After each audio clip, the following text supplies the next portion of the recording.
across the UK, on DAB+, on YouTube, on your mobile, and on your side. This is Talk.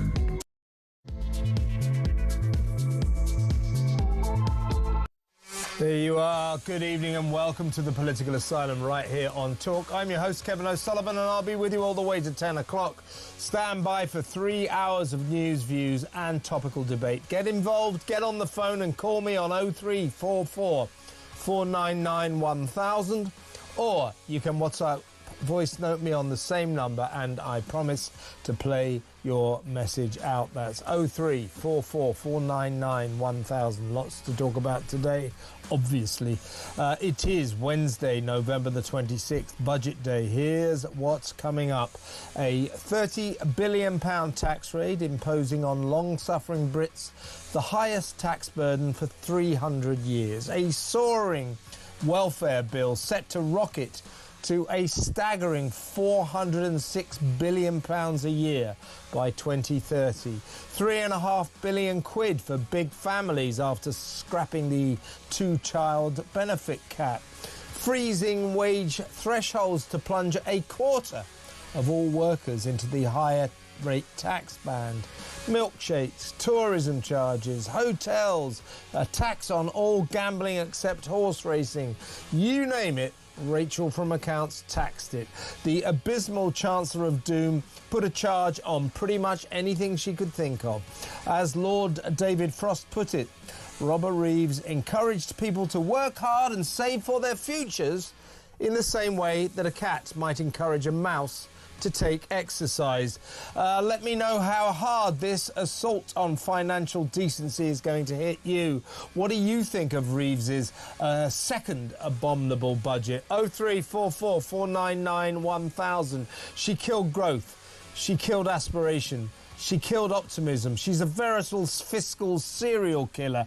And now we have an entire economy based on stealing from the alarm clock class, grafters, to fund a welfare system that is spiralling dangerously out of control because Rachel and her hapless boss Starmer are the puppets of left-wing Labour backbenchers who believe that there really is a magic money tree, that Mother Government is the font of all plenty, the bottomless source of more and more and more money. And we can just keep on lobbing handouts to millions of people who say they're anxious and depressed and give them free cars while we're at it.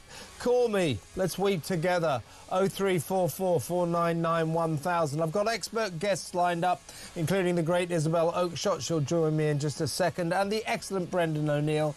He's coming on board at 8 p.m. Also tonight, The Guardian and the BBC continue their shameless bullying of a child.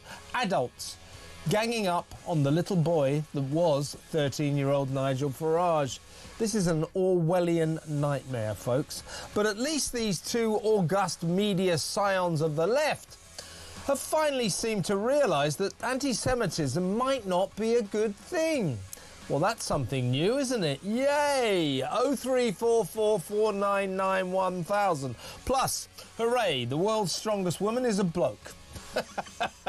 Trans madness as a man storms to victory in Texas, easily beating his female rivals. Well, he would, wouldn't he? Being a bloke. Well done, mate. You're a real hero. 0344 499 1000. All that and so much more. So don't go anywhere. Stick with me right here, right now on Talk, the home of free speech and common sense. Let's spend Wednesday night together. As I say, lots and lots to talk about, mainly about the budget. Let's go straight over to... one more announcement before we go to Isabel. At 8:30, as I just said to Alex, we'll be joined by a man who's been on this show before. His father, he's a farmer. His father took his own life because of the agricultural inheritance tax, because of the unworkable, untenable, unsustainable tax on farmers, inheritance tax on farmers. So his father took his life because of that. So we will talk to him. And that, of course, is in the wake of a big demonstration today in central London. Another one of these tractor demonstrations in which farmers from all over the country, agricultural people from all over the country, descended on London to make their point. Leave us alone, leave us alone. There are another class of people suffering under this awful, awful, mad Labour government with this awful, awful Chancellor woman who just blames everyone except herself. Unbelievable. Let's go straight over to my first guest. That's Isabel Oakeshott, our international editor. Welcome, Isabel. Well, I ran through some of the low points, if you like. As I say, basically, this is the highest tax burden on long-suffering Brits for 300 years. A £30 billion tax raise, a soaring welfare bill, which will now rocket to a staggering £406 billion a year by 2030. £3.5 billion extra quid for big families after scrapping the two-child benefit cap. She's going to freeze wage thresholds, which means a quarter of all British workers will soon be plunged into the higher tax rate. She's going to tax milkshakes, tourism, hotels, Airbnbs, all gambling except horse racing. You name it, Rachel from Accounts taxed it. It's a disaster, isn't it? It will be an absolute disaster. And yeah, you mentioned the farmers there. I'm generally never pleased to be woken up at 5:30 in the morning, but I was this morning by the sound of klaxons on the embankment, and I thought, what on earth is going on? I peeked out the window, and there were the tractors trundling towards Downing Street, trundling towards the Houses of Parliament. And, you know, that actually really lifted my spirits, because the farmers had been told, don't come, you're not allowed to stage your demonstration. At the last minute, they had their permission revoked, and they basically said, screw you. And they came anyway. And you know what? In the Commons today, when Rachel Reeves reiterated her pernicious inheritance tax on farmers, on agricultural land, you know what the Labour benches did? They cheered. Yeah, of course they did. Cheered, which I thought just tells you everything you need to know. Where exactly do they think their food is going to come from? Do they think it's going to be better for the people that they say are struggling and need extra benefits if we can't even produce our own food, and so we have to import more, and then it's more expensive? Are these people just stupid or what? You know, would they cheer if they met my guest at 8:30, his father, a lifelong You know farmer? what? I think they're so graceless that they wouldn't even know how to respond to that. You know, I don't think they have it in them to feel human sympathy for that particular circumstance. So this budget is a catastrophe, because what it's done is handed a whole load of extra money to people who don't work on the backs of people who do. And I don't see how that fulfills any Labour manifesto or Labour kind of ideology of looking after working people. What that budget has done today is actually prioritise those people who don't work, you know, and including those, let me put it bluntly, who cannot be bothered to work because the state has made it too easy for them not to. And the biggest cheers of all today were for the extra benefits, the lifting of the two-child cap on child benefits. And Rachel Reeves actually suggested that that two-child cap is, and I quote, pushing children into poverty, as if the benefits system or the absence of benefits is somehow responsible for parents not being able to care for their own children. I mean, and that was the theme, wasn't it, of the whole thing, really? You know, let's make it more expensive, shall we, for employers to take on young people. Let's make it more difficult for employers to actually risk taking on anybody. You know, she started her budget today by paying lip service. This was the very opening of the budget, paying lip service to wealth creators, risk takers, entrepreneurs. And the whole of the rest of the budget proceeded to do a succession of things that it actually makes it so much more difficult for them. That is why they are leaving the country. Exactly right. So the two-child benefit cap being scrapped will mean that at least 18,000 large families will get an extra £14,000 each for each of 18,000 families. It's going to cost us an extra £3.5 billion. When she announced what we already knew was coming, the scrapping of the two-child cap benefit, they roared with approval. Yeah, brilliant. And of course the Tories sort of booed it, and Rachel got really annoyed. So I don't see what it's the moral thing to do. It's the moral. It isn't moral at all. What about it means that it's a symbol of what this budget means. This budget means now that neither Rachel from Accounts nor two-tier Keir Starmer are in charge. They're not running this country. The people that are running this country are this caucus of left-wing backbenchers who are telling them exactly what to do, and they demanded that we give more to the welfare benefit class, and what this budget basically adds up to, and this is our future now, is that the alarm clock class, grafters, people who work hard, people with small businesses, people who run businesses, will now be charged by this government to work hard. They will tax us to the hilt. They will tax us to here in order to hand that money to people who don't work, to people with 7 kids who don't work, to people who claim that they've got anxiety and mental health issues, people who are signed off for life because they've got mental health issues, this kind of thing. We have now become an unsustainable, crazy welfare state. And there's nothing Rachel nor Keir can do, because if they try to bring the welfare bill down, which they did try not so long ago to do, the backbenchers won't let them do it. So what we've got from this nation has a massive need to drastically reduce our welfare bill. What do we learn today? It's actually going to go up. It's around about £320 billion a year at the moment. That's our welfare bill. Today we learnt that it's going to go up to about £420 billion by 2030. This is an absolute catastrophe. We are just going to become a welfare state in which hard-working people work hard in order to fuel financially the welfare state. Should we have a quick look at Rachel Reeves claiming that the welfare system is broken? I think we know that, Rachel, but here she goes.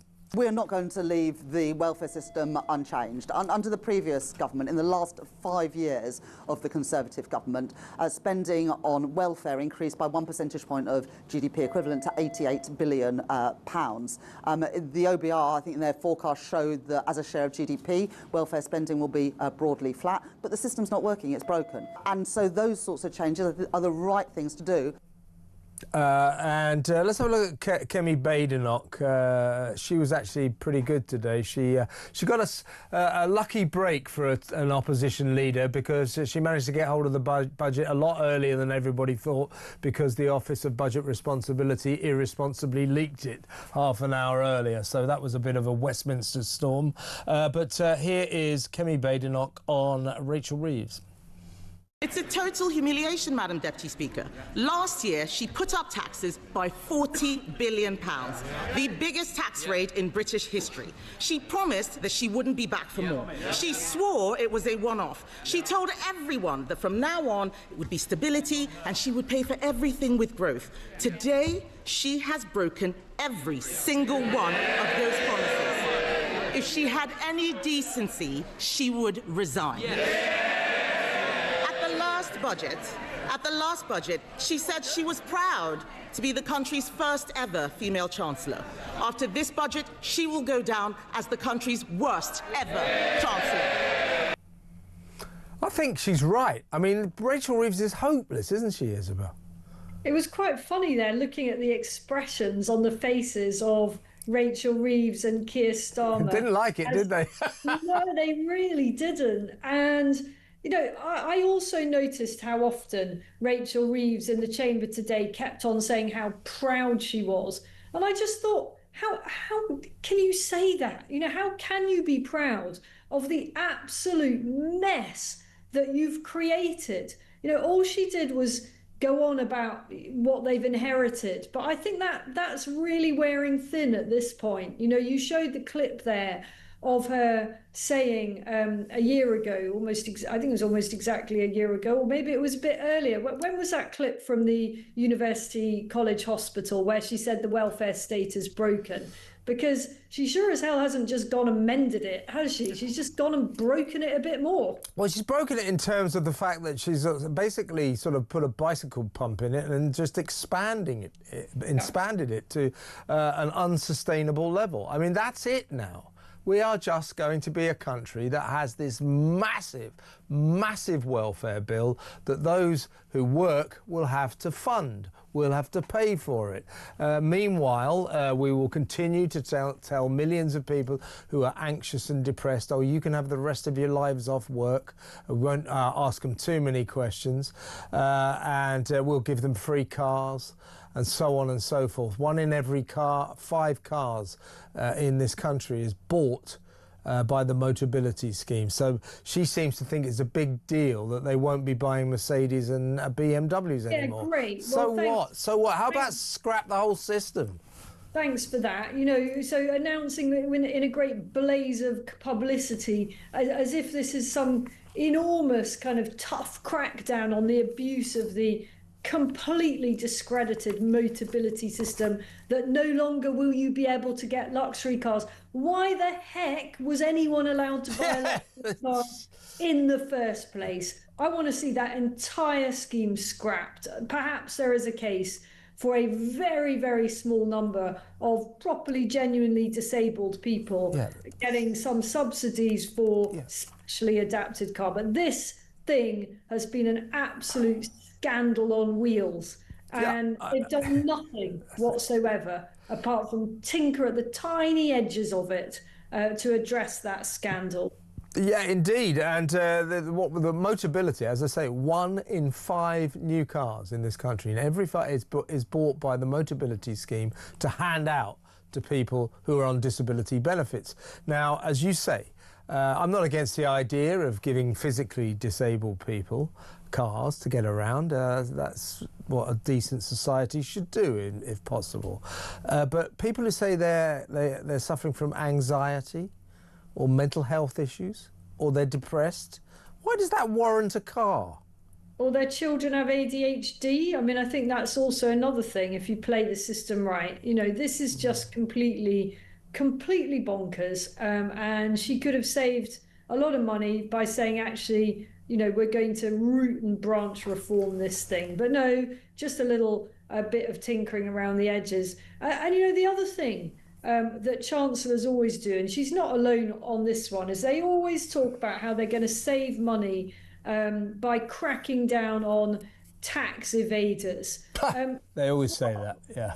I mean, you know, no one can condone tax evasion, but you're going to get an awful lot of people who are going to try very hard to legally avoid tax, because it just doesn't stack up anymore, does it? It does not stack up. If you are a hard-working person struggling to make ends meet, of course you're going to try and optimize how much you pay, because you're not getting very much in return. You know, you're seeing your everything that you do, everything that you own, everything that you buy is hammered by tax. And all the Chancellor can do is talk about cracking down on tax evaders. How about actually cracking down on work evaders? That might be rather a better way of looking at it. Exactly right. Let's go to break now, and when we come back, I don't know if you noticed, she slipped into her rather aggressive little speech today, her budget speech, that the welfare bill, or the bill for asylum seekers,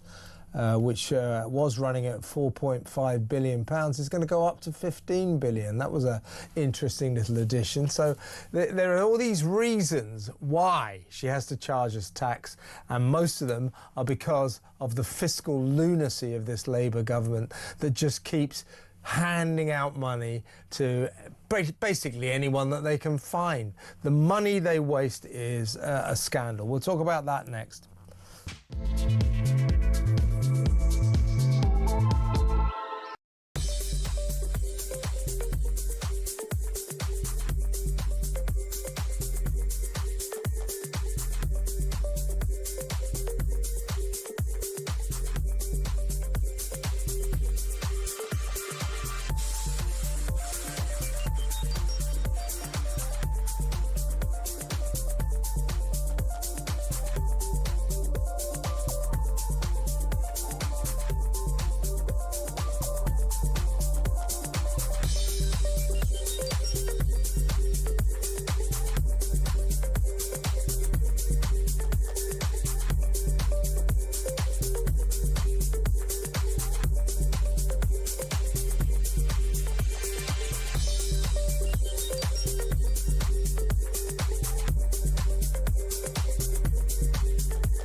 Big news coming this December. Our talkTV app is moving to the Talk app.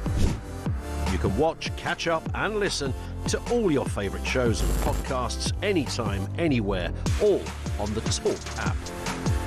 From Monday, 1st of December, the talkTV app will no longer exist, so don't miss out. So head over to your App Store or Google Play and search Talk now.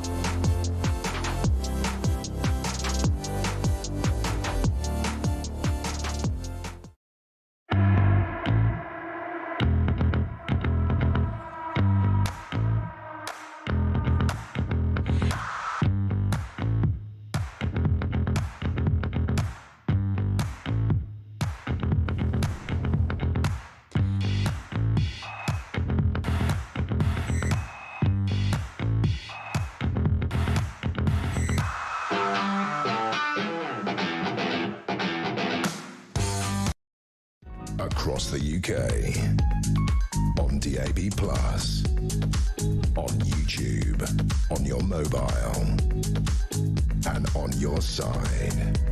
This is Talk. Yeah, a little message to Chris from Epsom, who sent us a WhatsApp voice note. Hope you're listening, Chris. He's bet me £100 to a charity of my choice that we won't play his WhatsApp voice note. Well, we won't, Chris, because you need to look into the law. You see, we can't play your WhatsApp voice note because it would be sub judice. It would break the law, you understand? It's quite a complicated world we live in, isn't it? But thanks for your effort. Keep them coming. Right, let's go back to Isabel Oakeshott, Talk's international editor. As I was saying, what we've got here, Isabel, is a mad mosaic of taxes on houses, taxis out for the night, fun taxes, milkshakes, hotels, betting on all gambling apart from horse racing. That's a disaster, by the way. There's even a suggestion there might be taxes on holidays in Cornwall and places. It's like she's just she's sort of gone through everything and just tried to find anything she can that she can tax. Milkshakes, the sugar tax is going to go up. It's a smorgasbord, it's a mad mosaic. And these kind of budgets, George Osborne tried one some years ago, where they just come up with lots and lots of different little taxes. They have a history of being pretty disastrous. They don't work. Well, you used the word smorgasbord there, and David Frost rightly points out that a smorgasbord is a kind of quite a nice thing. It's a tray of lots of delicious options that you can choose from. And as Lord Frost points out, you don't get to choose from this budget. You have to, the whole lot of it is force-fed to you. And it leaves you feeling an awful lot worse than before you'd eaten any of it. It's a horrible, horrible budget. I read somewhere, and I'm afraid I haven't looked into this, that she's even found a way to tax cycling to work. Yes, I saw that one. Yeah.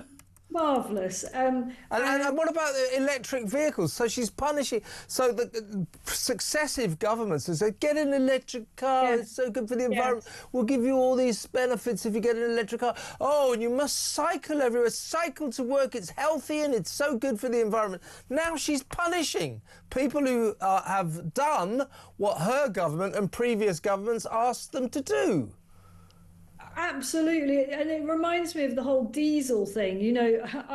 I'm the sad owner of an ancient diesel car, and when that car was purchased, the government at the time was telling us, buy diesel cars, they're a better thing. And then you find that you're punished for having a diesel car some years later because it's regarded as more polluting than the other ones. So you can't trust any government. They just tell you what to do. And if you think you're doing the right thing, well, good luck to you. A few years down the line, they'll decide to tax you on it anyway.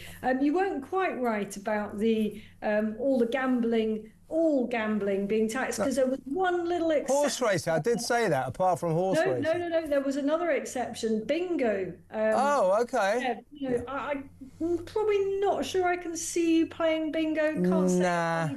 I did go once. I couldn't understand the rules. I think we know what kind of voters that was aimed at. Very squarely aimed at people they think are going to vote Labour, if there are many of those people left. So, yeah, I mean, just an absolute shocker overall. Yeah, and in this budget speech, she actually mentioned that the asylum bill would go up from 5.4 billion to 15.3 billion pounds over the next few years. So that's factored in, that the asylum seeker crisis, if you like, the use of hotels, maybe different forms of accommodation, but the continuing migrant crisis is factored into this budget. There seem to be no plans for that to end. Do you see what I mean? I absolutely see what you mean. What you're saying there is this more than tripling of the budget for accommodating asylum seekers is a confession. It's an admission that this asylum crisis is just going to keep going. What does that mean? It means they're not planning to stop the boats. I don't think any of us ever thought they were planning to stop the boats. And that old one in, one out scheme, that ain't cutting the bill for the asylum seeker catastrophe. There's another thing also I think is worth pointing out, which is the expected bill for the hated digital ID card scheme. Putting it in estimated cost at around 1.8 billion.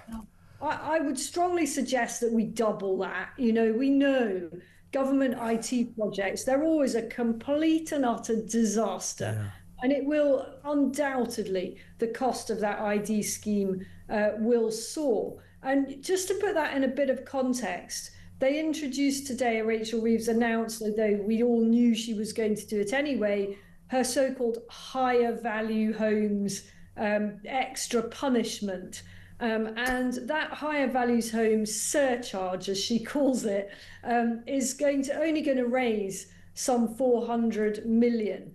So the digital ID card scheme is going to cost a multiple of what they're going to extract by doing a whole new thing on people who just happen to have worked hard enough and saved and done the right thing to have valuable houses. I think this is utterly pernicious, as if your property isn't already taxed again and again and again when you buy it, when you run it. On every level, property has become, frankly, a diminishing investment in the UK, and we haven't even talked about the whole landlord thing. Yeah, and it's like a sledgehammer on aspiration.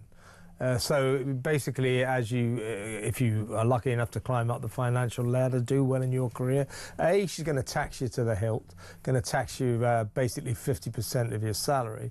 And B, if you buy a house and it's worth over £2 million, she's going to tax you to the hilt on that. And do you know what really annoys me about the mansion tax? I heard her today. She goes, I hardly think that anybody who lives in a £5 million house won't be able to afford a little bit of tax. You know, really angry class warfare stuff. Well, you know, I live in Hampstead in North London. Now, there's a lot of very valuable houses there. There's also lots and lots of people who've lived there since the 60s. It used to be a kind of quite a bohemian place to live. People like teachers and stuff like that. So they actually do live in houses that they own that are probably worth £3 million, £4 million. They're not rich, though. They are not rich. It's going to hit a lot of people like that.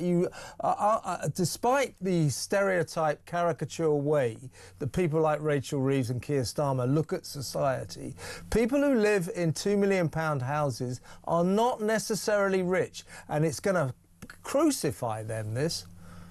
So here's the thing about, you know, living in a house of that value. You know, in many cases, the property, as you say, was bought for, you know, a great deal less than that. And lovely as it is to see the value of your home going up and up, it's no use to you unless you're going to sell it. It's your actual home. You know, yes, maybe you can remortgage it and extract a bit of money out of it. But, you know, why would you want to do that just to donate a bit more money to the gargantuan charity that this country has become? That is how it seems to me. You know, you've got this asset, and as I say, it's lovely that it's theoretically worth all this money, but in reality, it doesn't mean that you've got a ton of money in your purse. And the other problem I foresee with this, and the government must be well aware of it, you know, there are plenty of people have a house which is sort of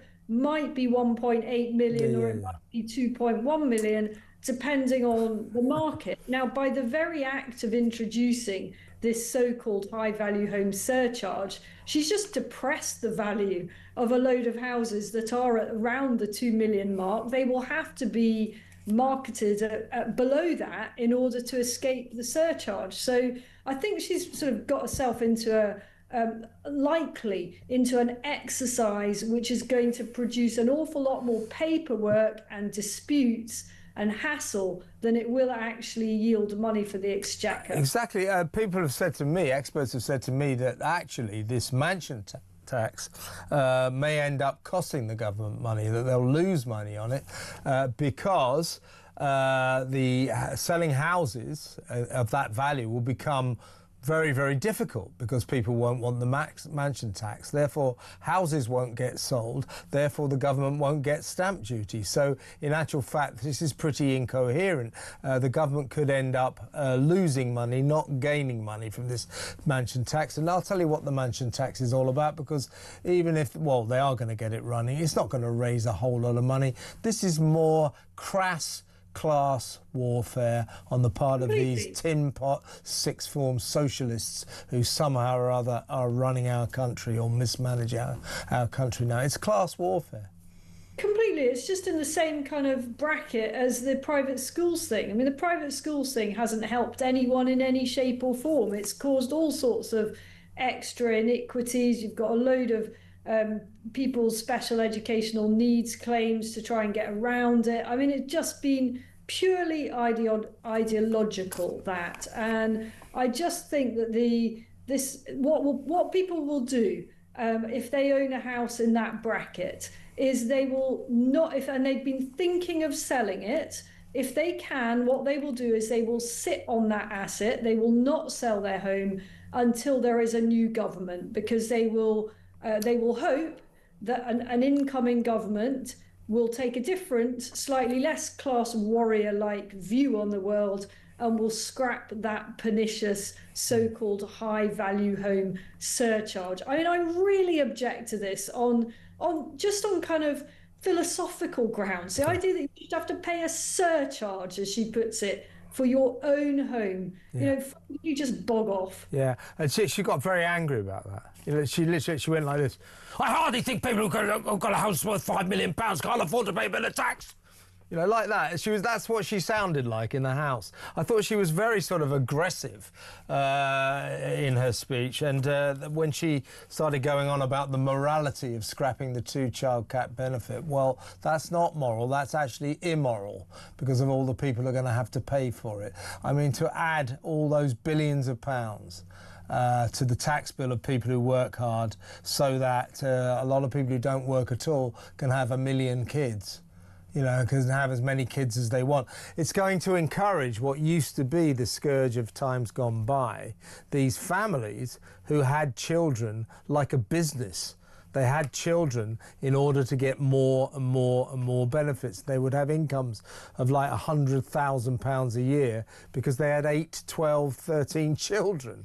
It's going to encourage that kind of societal insanity. This budget is just such a catastrophe. It is a catastrophe in every single way. When we come back, I'm going to talk about another catastrophic element of this budget, and that is the minimum wage. So again, it's like, oh, it's socialist, we're going to put the minimum wage up, it's the right thing to do. I'll tell you what it's going to do. It's going to make it really difficult for young people to find work. It's another measure that's supposed to be kind, but is the opposite. It's unkind. We'll talk about that when we come back.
Across the UK, on DAB+, on YouTube, on your mobile, and on your side.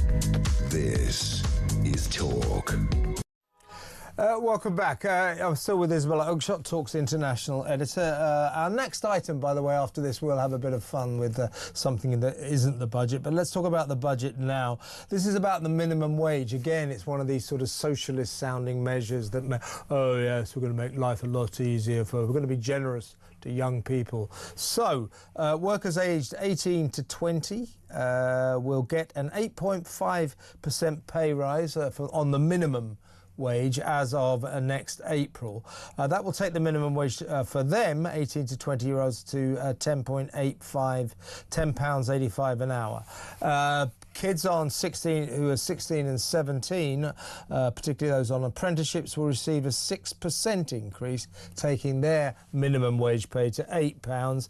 And those from over the age of 21, young people, they're going to get a 4.1% pay rise, minimum wage to £12.71 an hour. Now this all says, oh yeah, good, nice for the young people. The thing is that these are young people, 16, 17, 18, 19, 20, into their early 20s. These are the people who are looking for opportunities, often, training jobs, apprenticeships, those kind of things. By putting up the minimum wage, a lot of companies will be priced out of hiring young people. Experts say that this is also a disaster, that it will actually destroy so much opportunity for younger people. So again, just something that hasn't been properly thought through. I'm very worried about this, because if you take it in tandem with this absolutely horrendous employee rights bill, employment rights bill that is coming thundering down the tracks, we've heard this on a number of our shows today, where you've got people calling in and saying, you know what, I occasionally hire people. I have an opportunity to hire people. I'm not going to be hiring very young people anymore. I'm not going to take that chance because I don't have a proven track record of turning up to work. They're untried. They're starting out in their careers. And, this employment rights bill is going to give them potentially the chance to take their employer to an employment tribunal after one day at work. Yeah. It's not worth the grief. Why it's taken as a whole.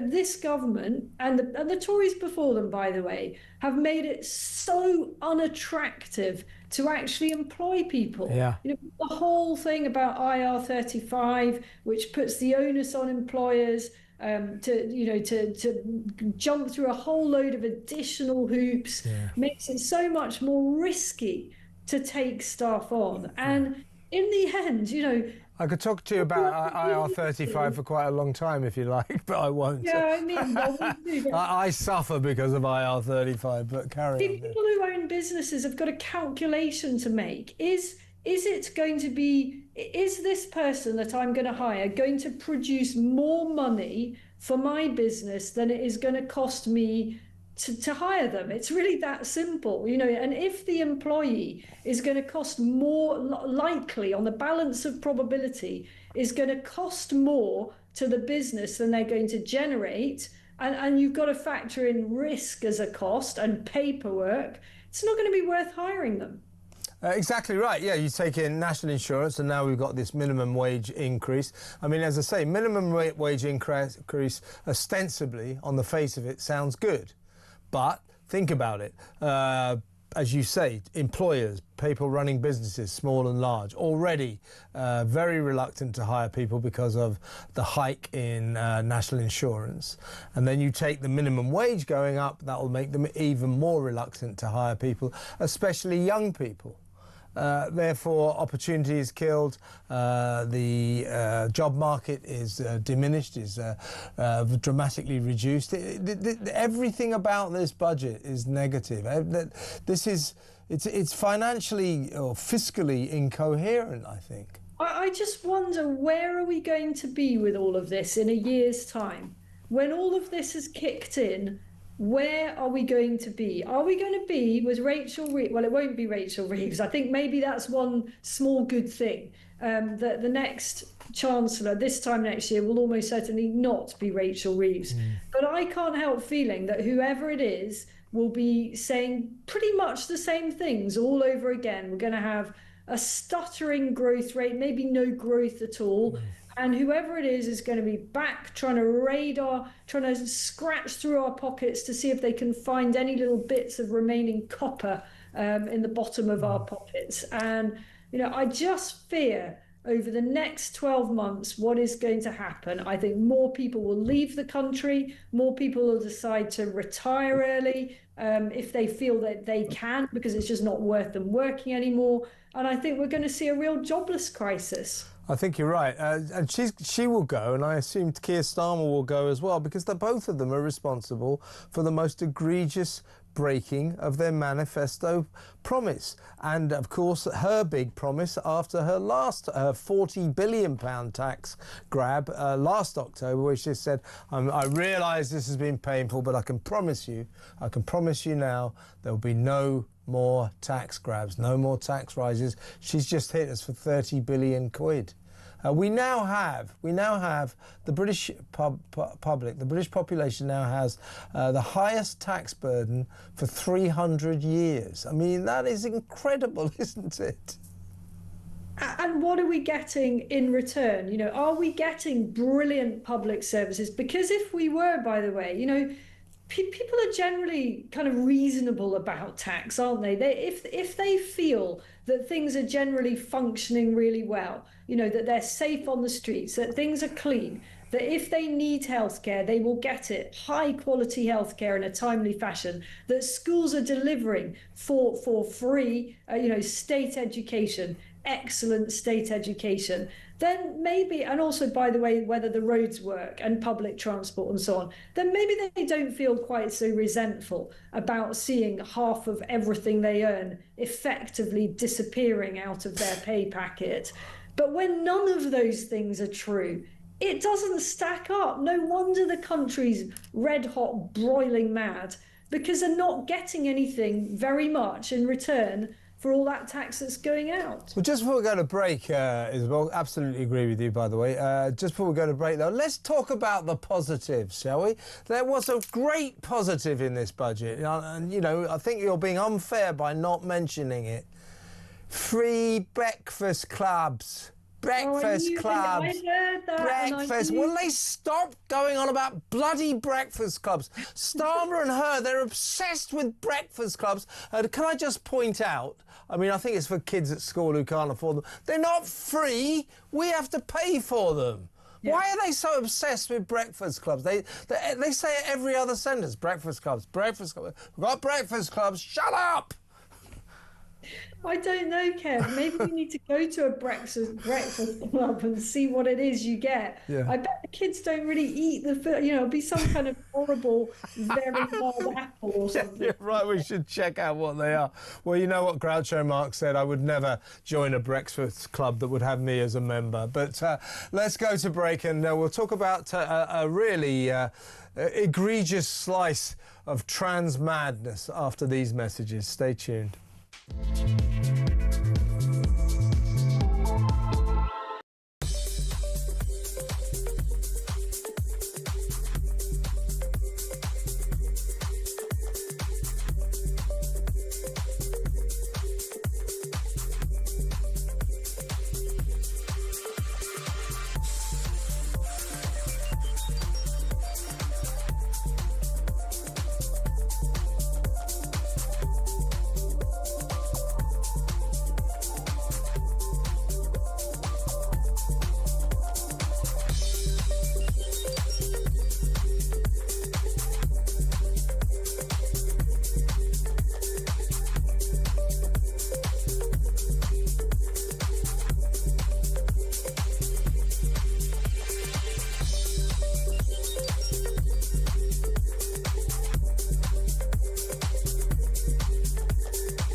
Big news coming this December. Our talkTV app is moving to the Talk app. You can watch, catch up and listen to all your favourite shows and podcasts anytime, anywhere, all on the Talk app. From Monday, 1st of December, the talkTV app will no longer exist, so don't miss out. So head over to your App Store or Google Play and search Talk now.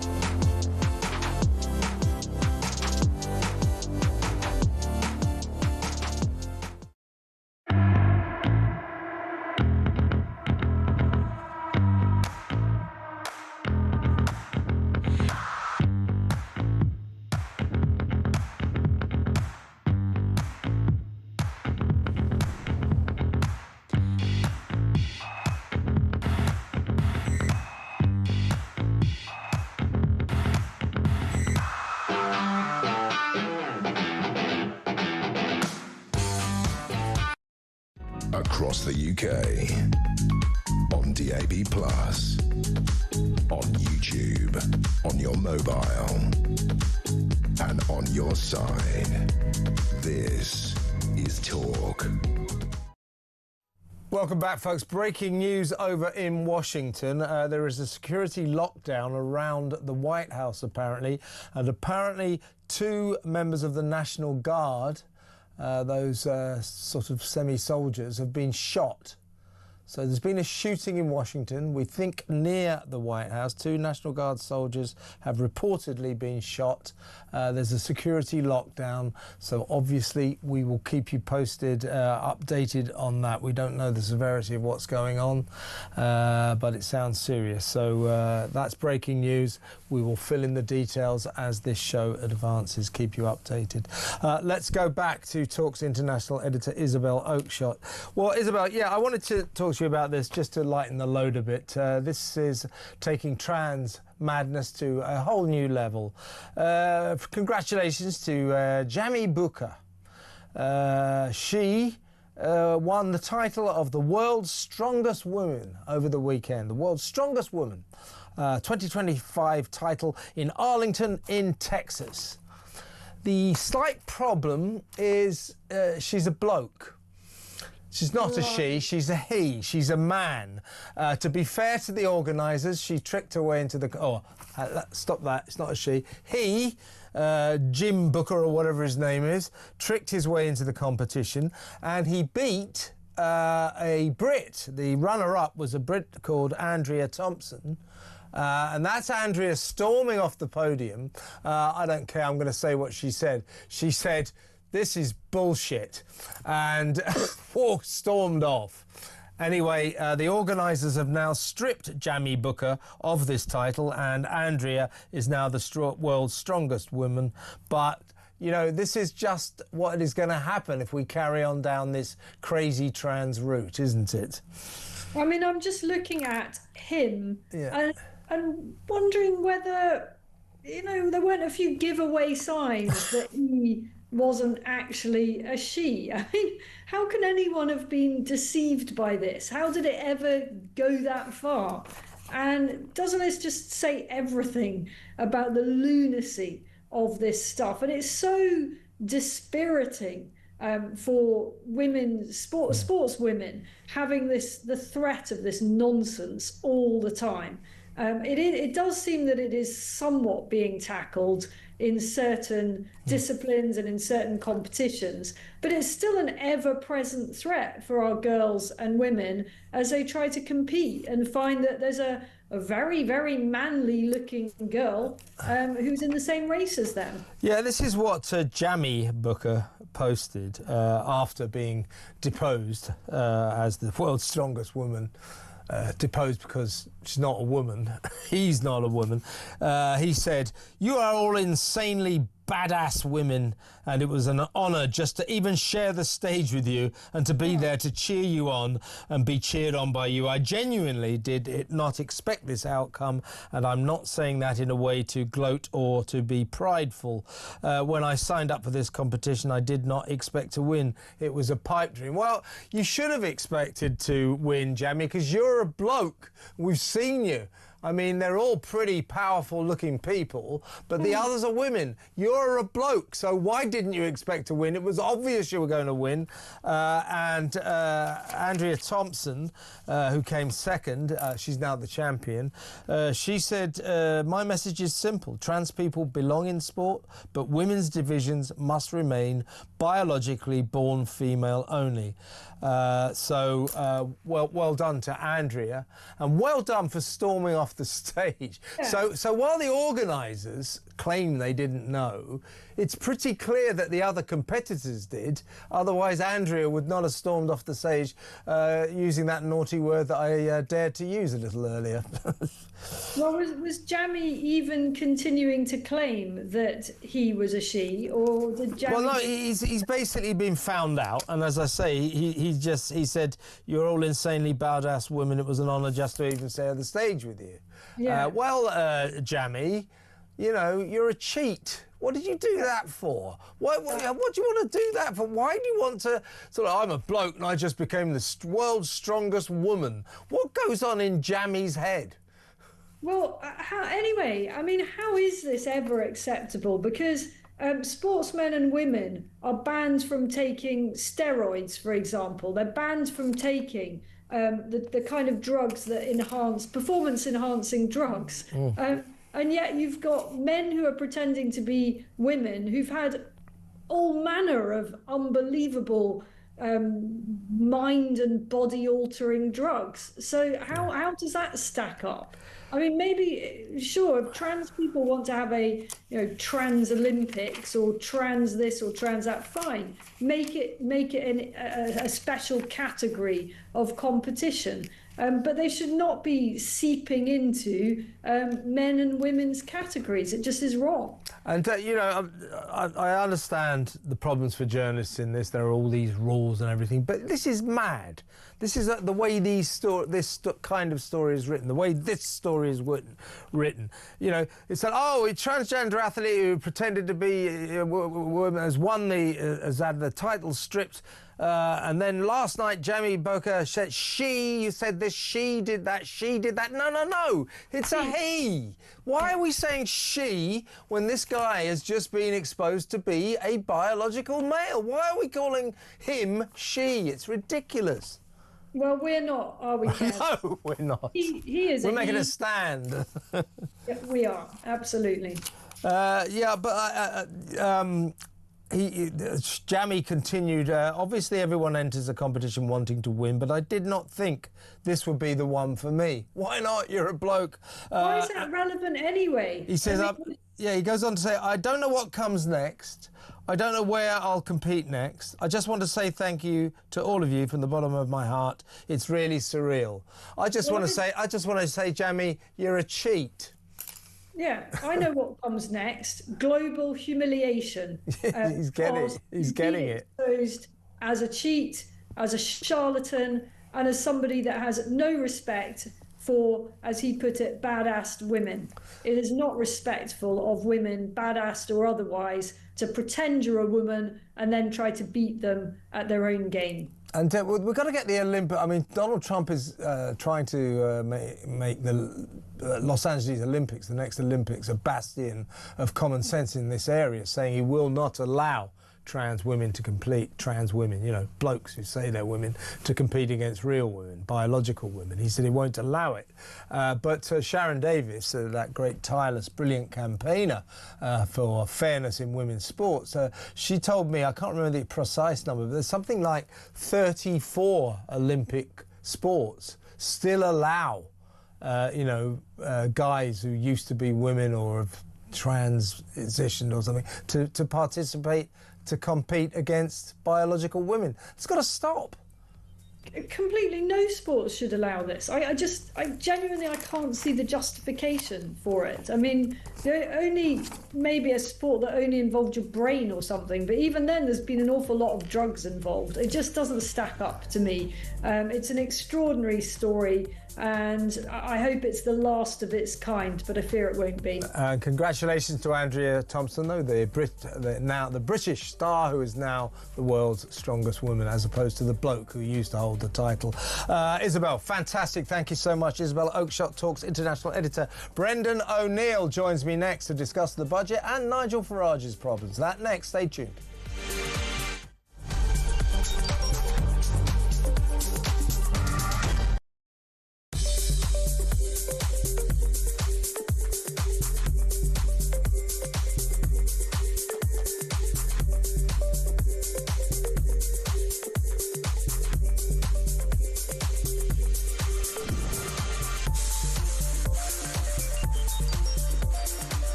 across the UK. On DAB+, on YouTube, on your mobile, and on your side. This is Talk.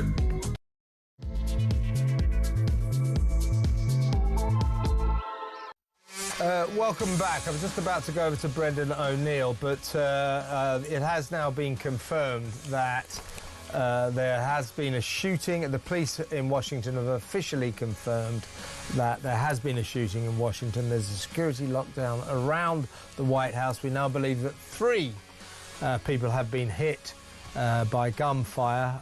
Earlier we heard that 2 of them at least were National Guard soldiers. I don't know about the 3rd one. So we're going to keep you posted on what's going on over there in DC, and later on we have our man on the spot, our very own Peter Cardwell.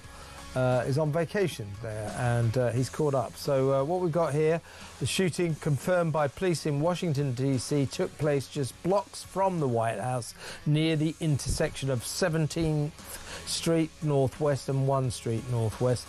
The corner is home to the Eisenhower Executive Office buildings, where many White House staffers work. So we'll keep you posted. We're not quite sure what's going on, but it sounds like a very serious situation. Peter Cardwell will join us later, and if we get any more information on that, I will give it to you as and when we receive it. So we'll keep you posted. For the time being, though, let's go over to my next guest. Very pleased to be joined by the chief political writer at Spiked Online, Brendan O'Neill. Welcome, Brendan. Hey Kevin, how's it going? Good. Well, sort of good after today's budget. Now, I've just been running through the hell of it all with Isabel Oakeshott, so we know what's going on here. This is another £30 billion tax grab. The welfare bill is now set to rocket to about £420 billion by 2030. Workers are going to get hit. Everyone will get hit. A mad mosaic of taxes on houses, taxis, milkshakes, hotels, having fun, holidays in Cornwall, you name it, she's taxed it. So we accept. It's horrible. It's like a great big sledgehammer on aspiration on anyone who wants to work hard, because basically people who are working hard, who carry on working hard, will basically be taxed to the hilt, and that money will be given to people who don't work, particularly people with huge families, because the 2-child cap benefit has been lifted. Now, but what I thought I'd run, so we accept this is a bad budget. This is a horrific budget. Probably the 2nd worst budget in modern British history, after Rachel's first budget last October, which was a £40 billion tax grab. So what I thought I'd do with you, Brendan, if that's all right with you, is run through the reasons for this. Yeah. What it is that this government continues to insanely spend money on.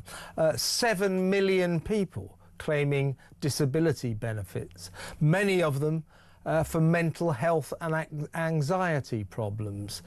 People signed off, 3 million people signed off work for life, long-term sickness, so often not physical sickness. The 1 in 5 of all new cars purchased by the MAD Motability scheme, which hands out motors, as I just said, to people who are anxious and depressed. God knows why. The £5 billion a year, the £5 billion asylum seeker bill is now set. She mentioned this, she announced this in her speech today in the Commons, Rachel Reeves, is now going to go up to 15 billion. So the migrant crisis will continue apace, and it's clear this government has no way of solving it. The lunacy of the £205 billion NHS money pit into which Labour keeps pouring more and more cash pointlessly. The 3,500 non-medical middle managers at the NHS earning £100,000 a year or more. The 800 NHS diversity officers costing £40 million a year. The 500 diversity officers in the civil service, including 60 at the Ministry of Defence, who hilariously call themselves protecting the protectors.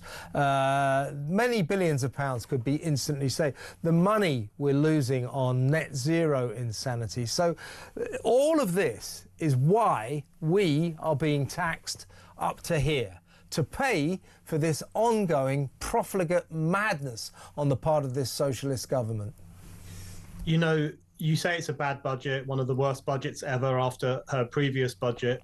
It's even worse than I expected. I knew it was going to be bad. I knew that the Labour government was economically illiterate and visionless and vapid and stupid. I knew all of those things, and yet even I am shocked by how bad this budget is. And you're absolutely right to raise all those kind of black holes into which our money is being poured, all these ridiculous diversity schemes, the bloated welfare bill, which is completely and utterly out of control, giving people cars, letting people stay off work because they're a little bit anxious, all the rest of it. You know, we're spending billions on looking after people who are not ill. You know, there are a small number of people who cannot work for perfectly legitimate reasons, and society has agreed that we need to help those people out. But there are now millions upon millions of people who are not working because they don't want to work, and we're having to pay for them. And you know what this really means, Kevin? This is, if you think about it like this, it's really shocking, which is that when you and I go to work, when your listeners go to work, we're working not only for ourselves, but for someone else. We're actually carrying someone on our back every single day because we are paying for the upkeep of someone else who is not working. So we are essentially working not only for ourselves and our own families, but for other families too, because we are being drained through all these various new tax schemes. They said they wouldn't raise taxes, but of course they have. We're being drained of that money in order to pay people who are not working. So this is a catastrophically unfair system. And it's really starting to dawn on people now that they are actually having to pay not only for their own kids and their own elderly parents, but for other people's as well. And that is actually really quite shocking. And, you know, when I hear that people say that you can't have more than 2 kids unless you have all these handouts, that really winds me up. I come from a large family. There were 6 kids in the family in which I grew up. There were my parents, 6 kids, and a lodger in a pretty small house. We got child benefit, which back then was universal. Everyone in the country got child benefit, which wasn't that much. And that was it. We got absolutely nothing else. Everything else my parents worked their butts off for, as they expected to. They didn't want handouts.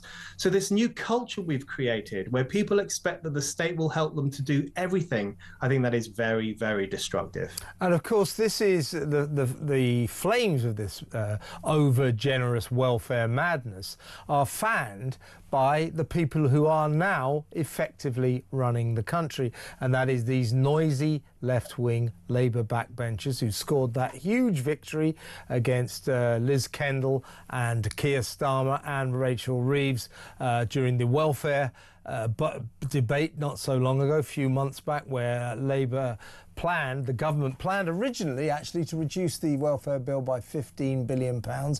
They realised that was a bit of a long shot, so they reduced it to £5 billion, and all the Labour left-wing backbenchers rose up in fury, told them, if you go through with this, we'll vote it down, and they ended up buckling completely. And in fact, the bid to reduce our welfare bill, our national welfare bill, by a modest £5 billion ended up going the other way. The welfare bill actually went up. Now it's going to go up by £100 billion by 2030. It's going to go up and up. Now, people are fond of saying that Britain is a health system with a country attached because of the £200 billion that the NHS, the bloated, hopeless NHS, gobbles up all of the time. Well, this is what we are now. Yes, we're that.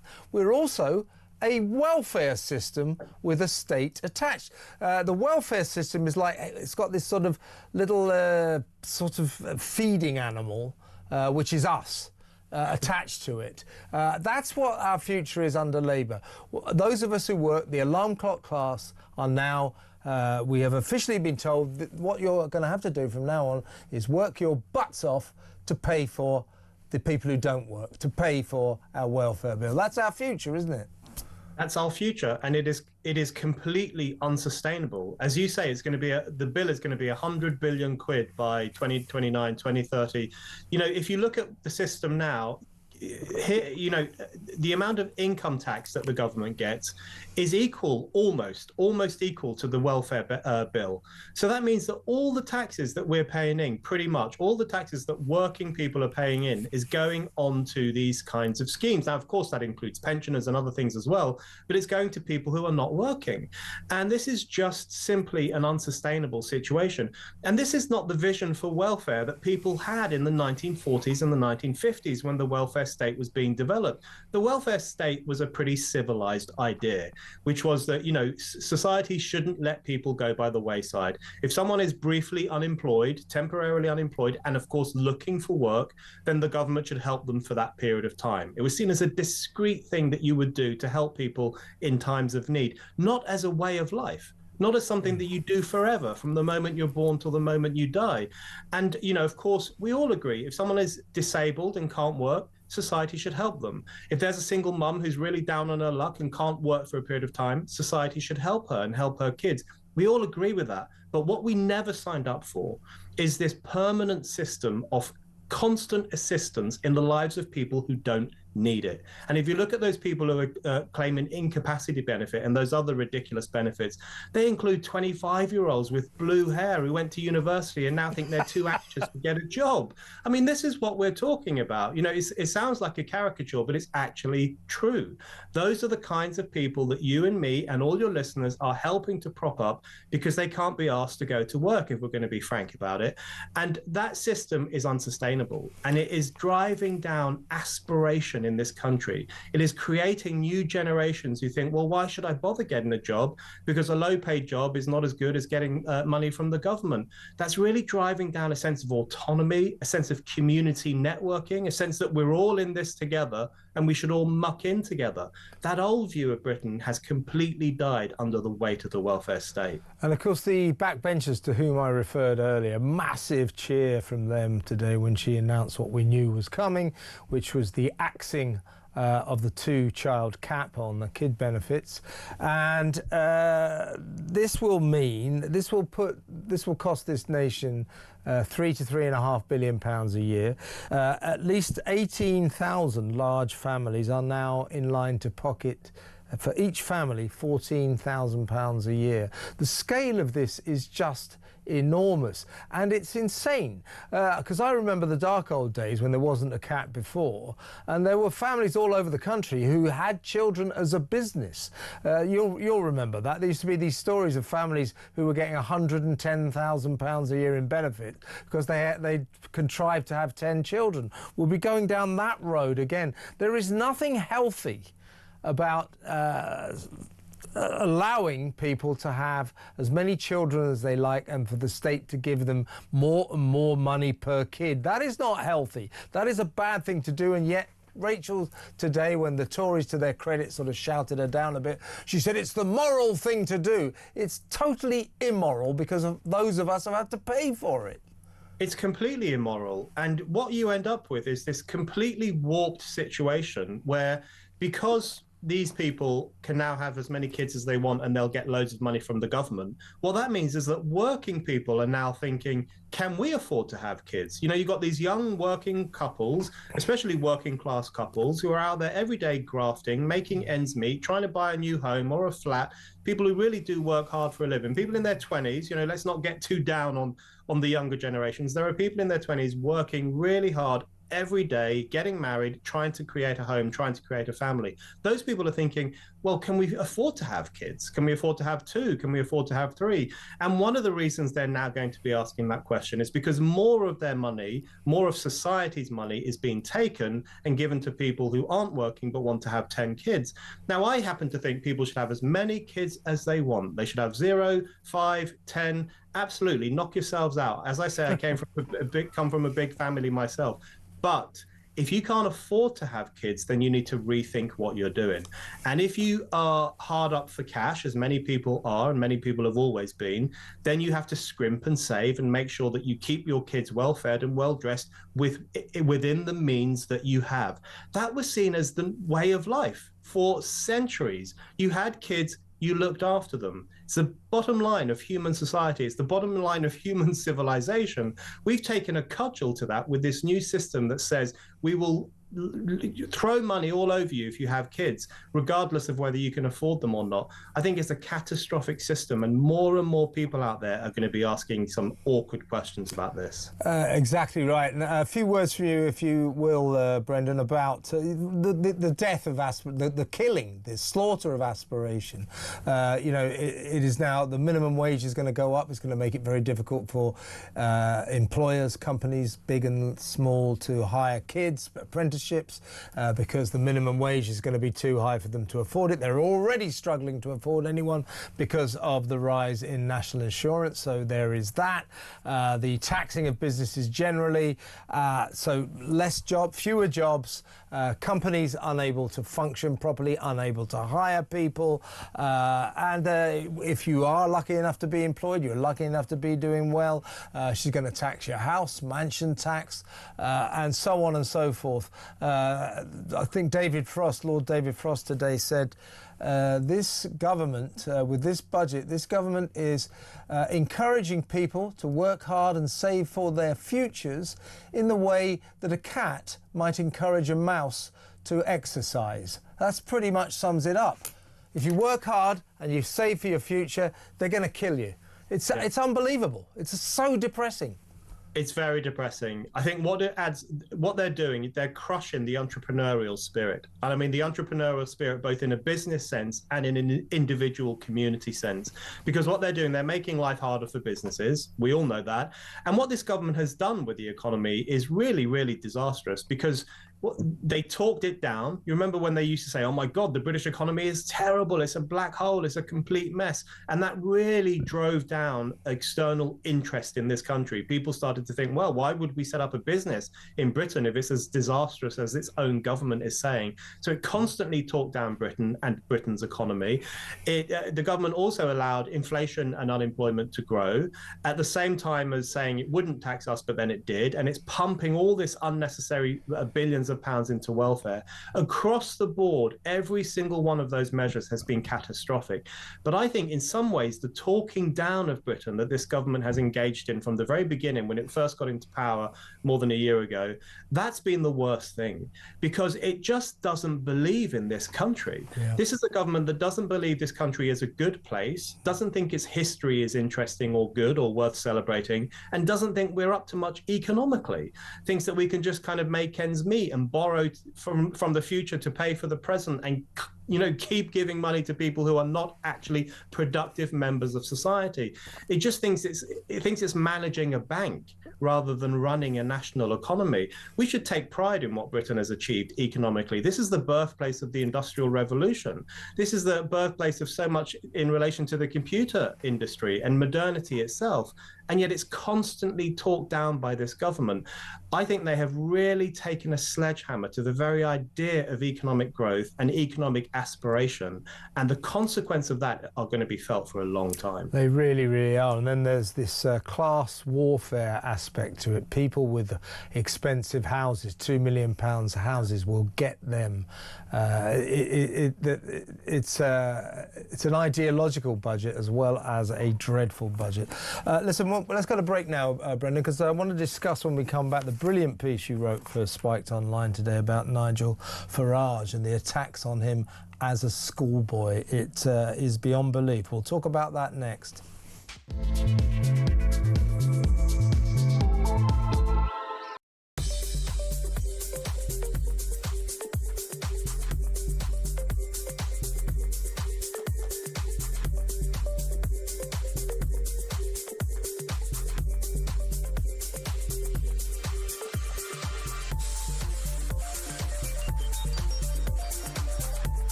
big news coming this December. Our talkTV app is moving to the Talk app. You can watch, catch up and listen to all your favourite shows and podcasts anytime, anywhere, all on the Talk app. From Monday, 1st of December, the talkTV app will no longer exist, so don't miss out. So head over to your App Store or Google Play and search Talk now.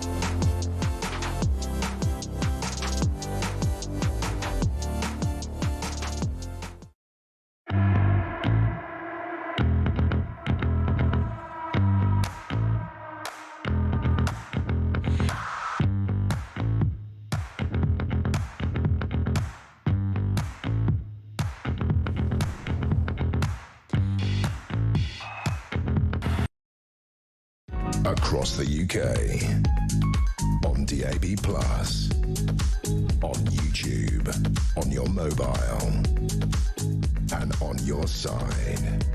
This is Talk. More breaking news. Rachel Reeves just gone up in my estimation. She had a meeting today with the Pipsqueak London Mayor, Sir Sadiq Khan, who was lobbying her for additional funding for London. Apparently the meeting got quite fractious, ending in Rachel Reeves telling Sadiq Khan, "Get out of my office." So she kicked him out of her office. Well done, Rachel. So your day wasn't totally a disaster. Let's go back to Brendan O'Neill, Chief Political Writer at Spiked Online.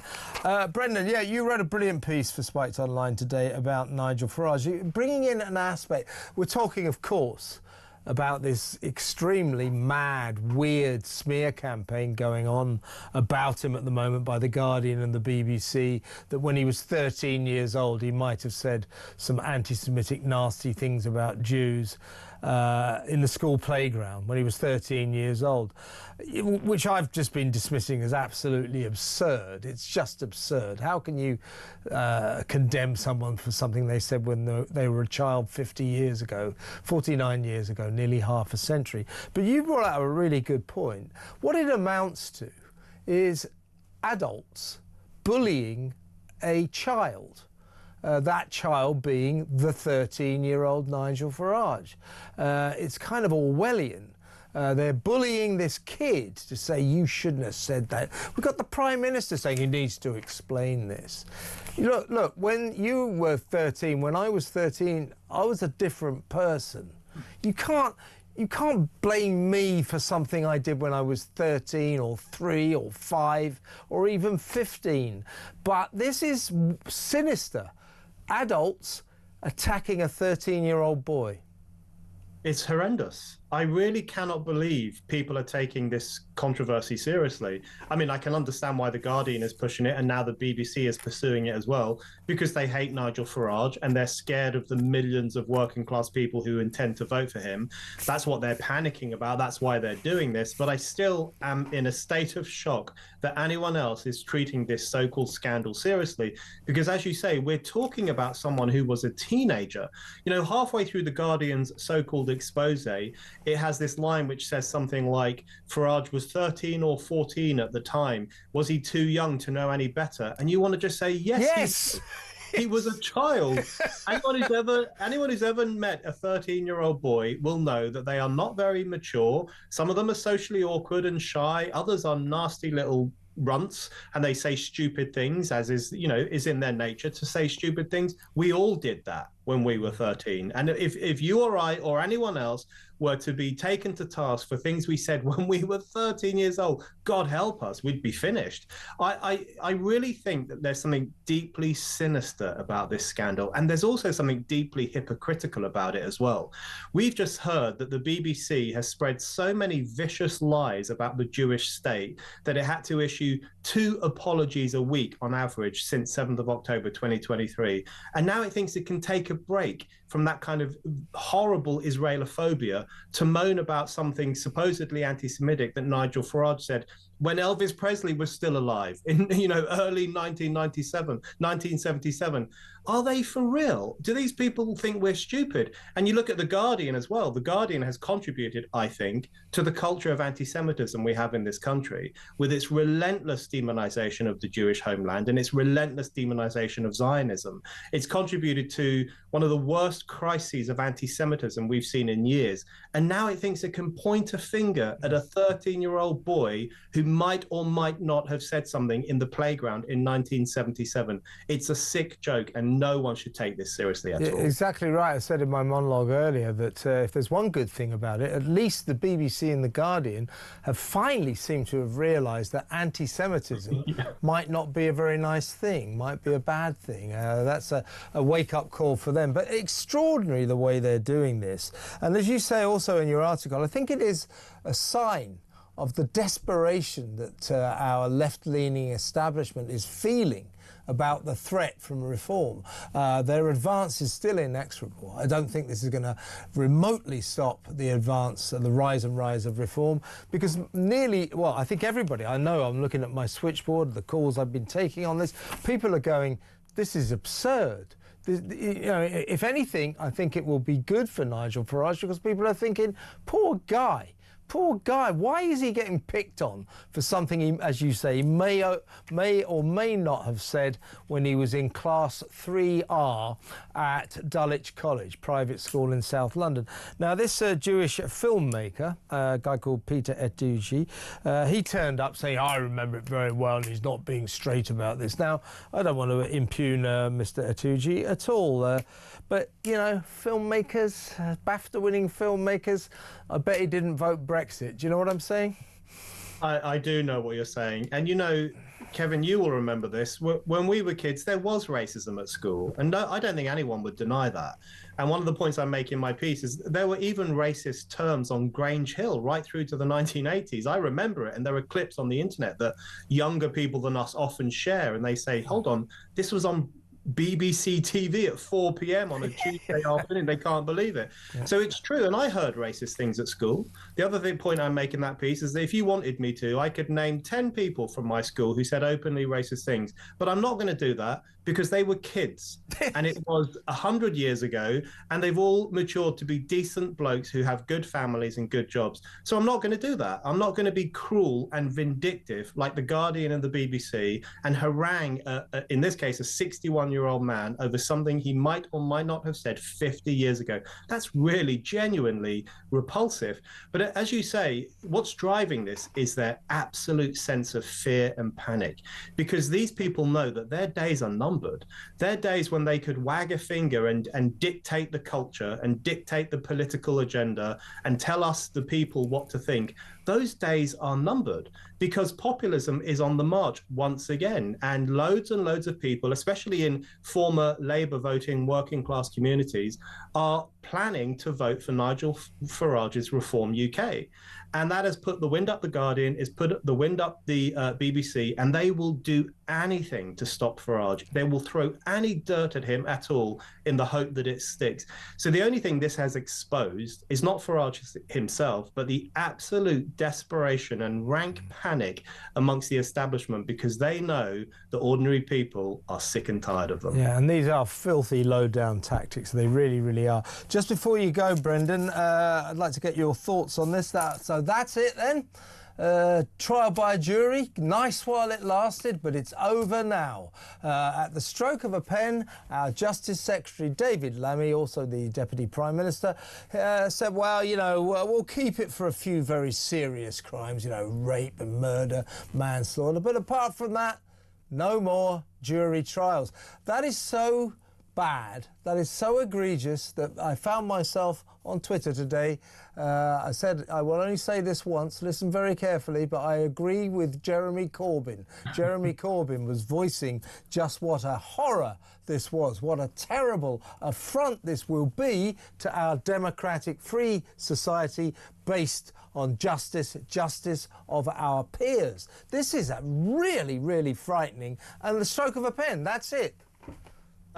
when I first heard about this, I refused to believe it. I don't have any faith whatsoever in this government, and certainly not in David Lammy, but I still couldn't believe that they would be considering something like this. It's genuinely shocking and deeply, deeply disturbing.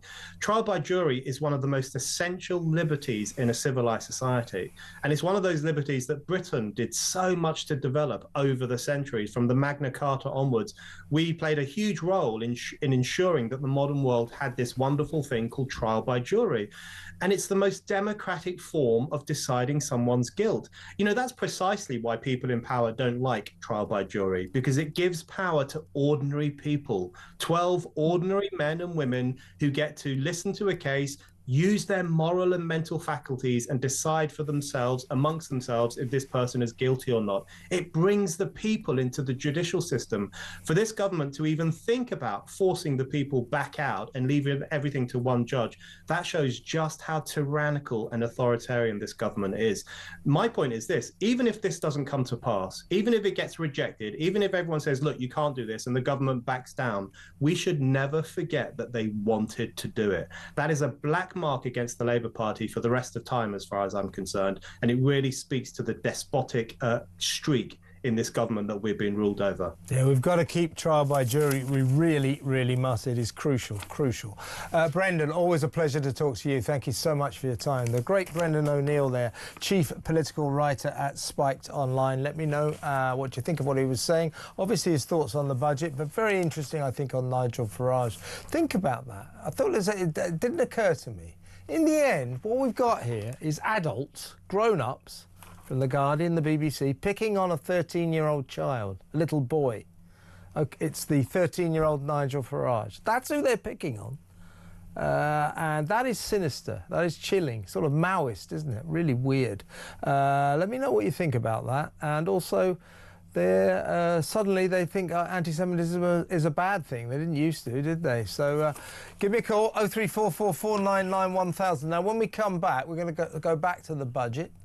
And we're going to deal with the demonstration we saw in London today, another tractor demonstration by furious farmers who are outraged, quite rightly in my view, by the inheritance tax, a tax that will make it so much harder, in fact financially unsustainable for them, many of them, to pass their farms on to the next generation. We're going to talk to a farmer whose father, also a farmer, was so worried about this, so worried about the fact he might not be able to pass his farm on to his children, that he took his own life. He's been on the show before, but we will talk to him today, see what he thinks about the budget and see what he thinks about the farmers' inheritance tax. That next, stay tuned.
Across the UK, on DAB+, on YouTube, on your mobile, and on your side.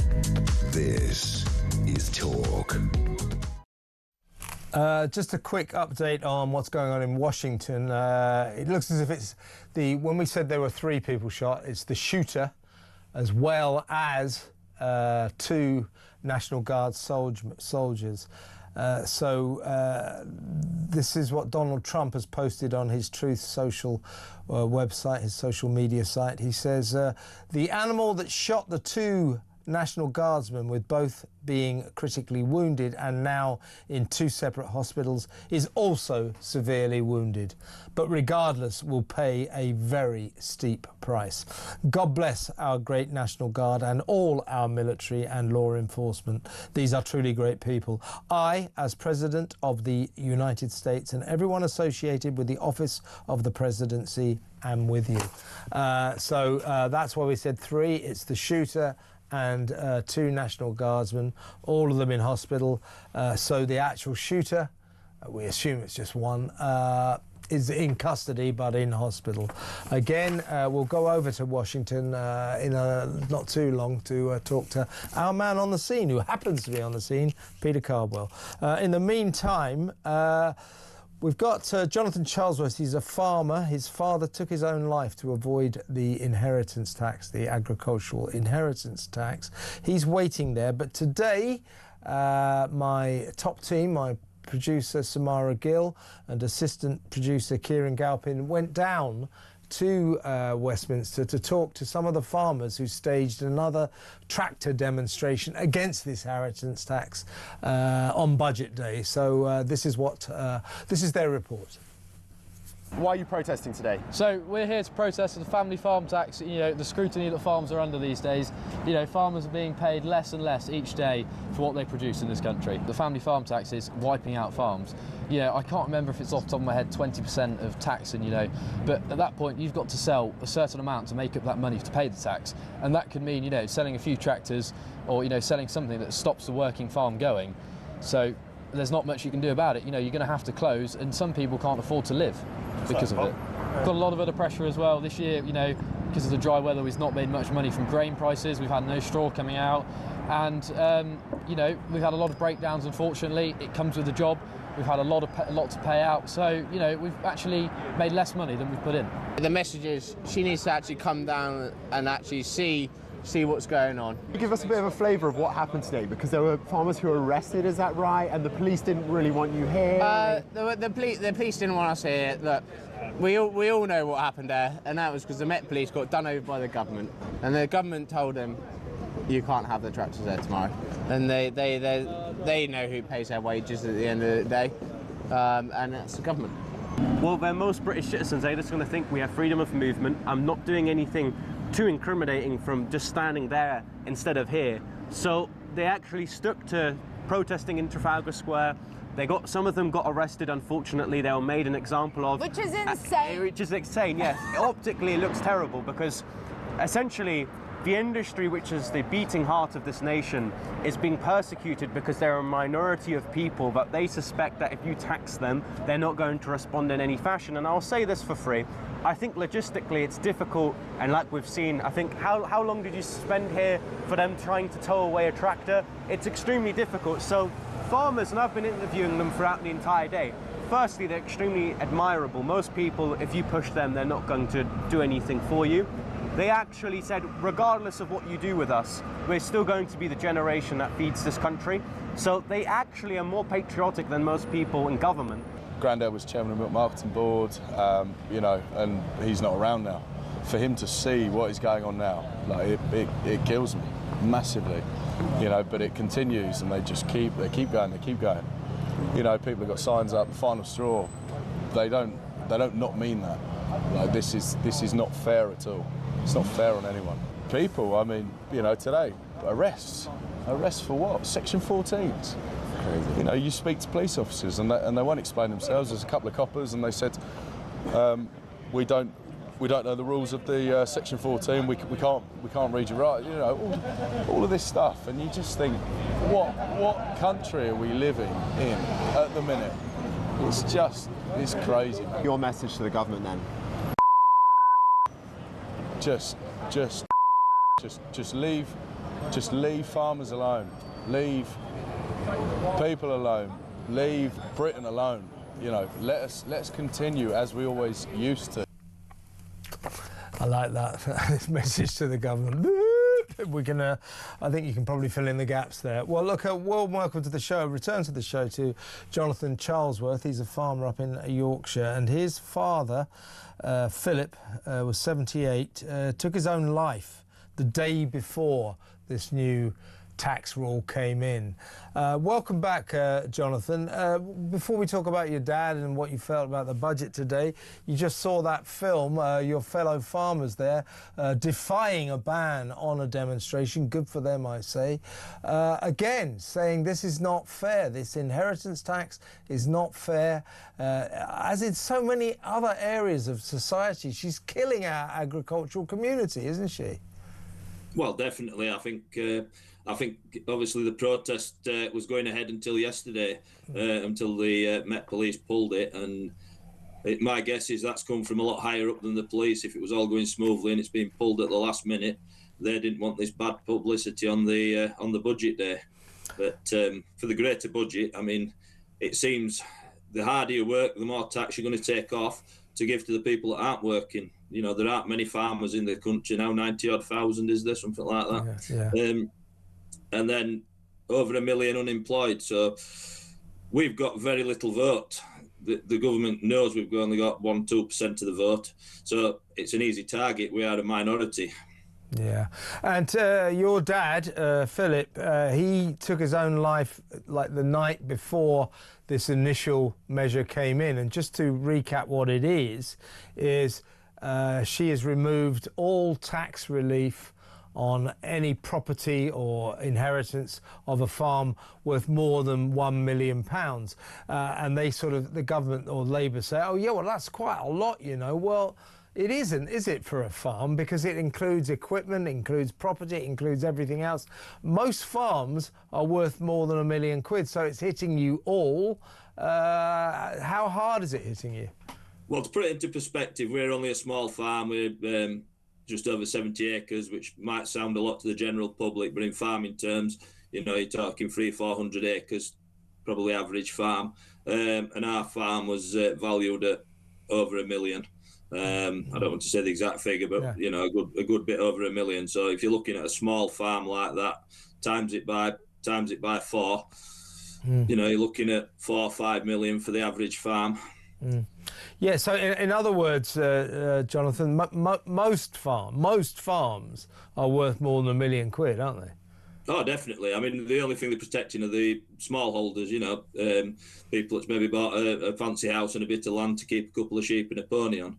Yeah, exactly right. Well, listen, apologies for taking you back to very sad times, but tell us about your dad. Tell us what happened. He was obviously coming up towards this tax, was very, very worried about not being able to pass on to you, the farm. Tell us what happened.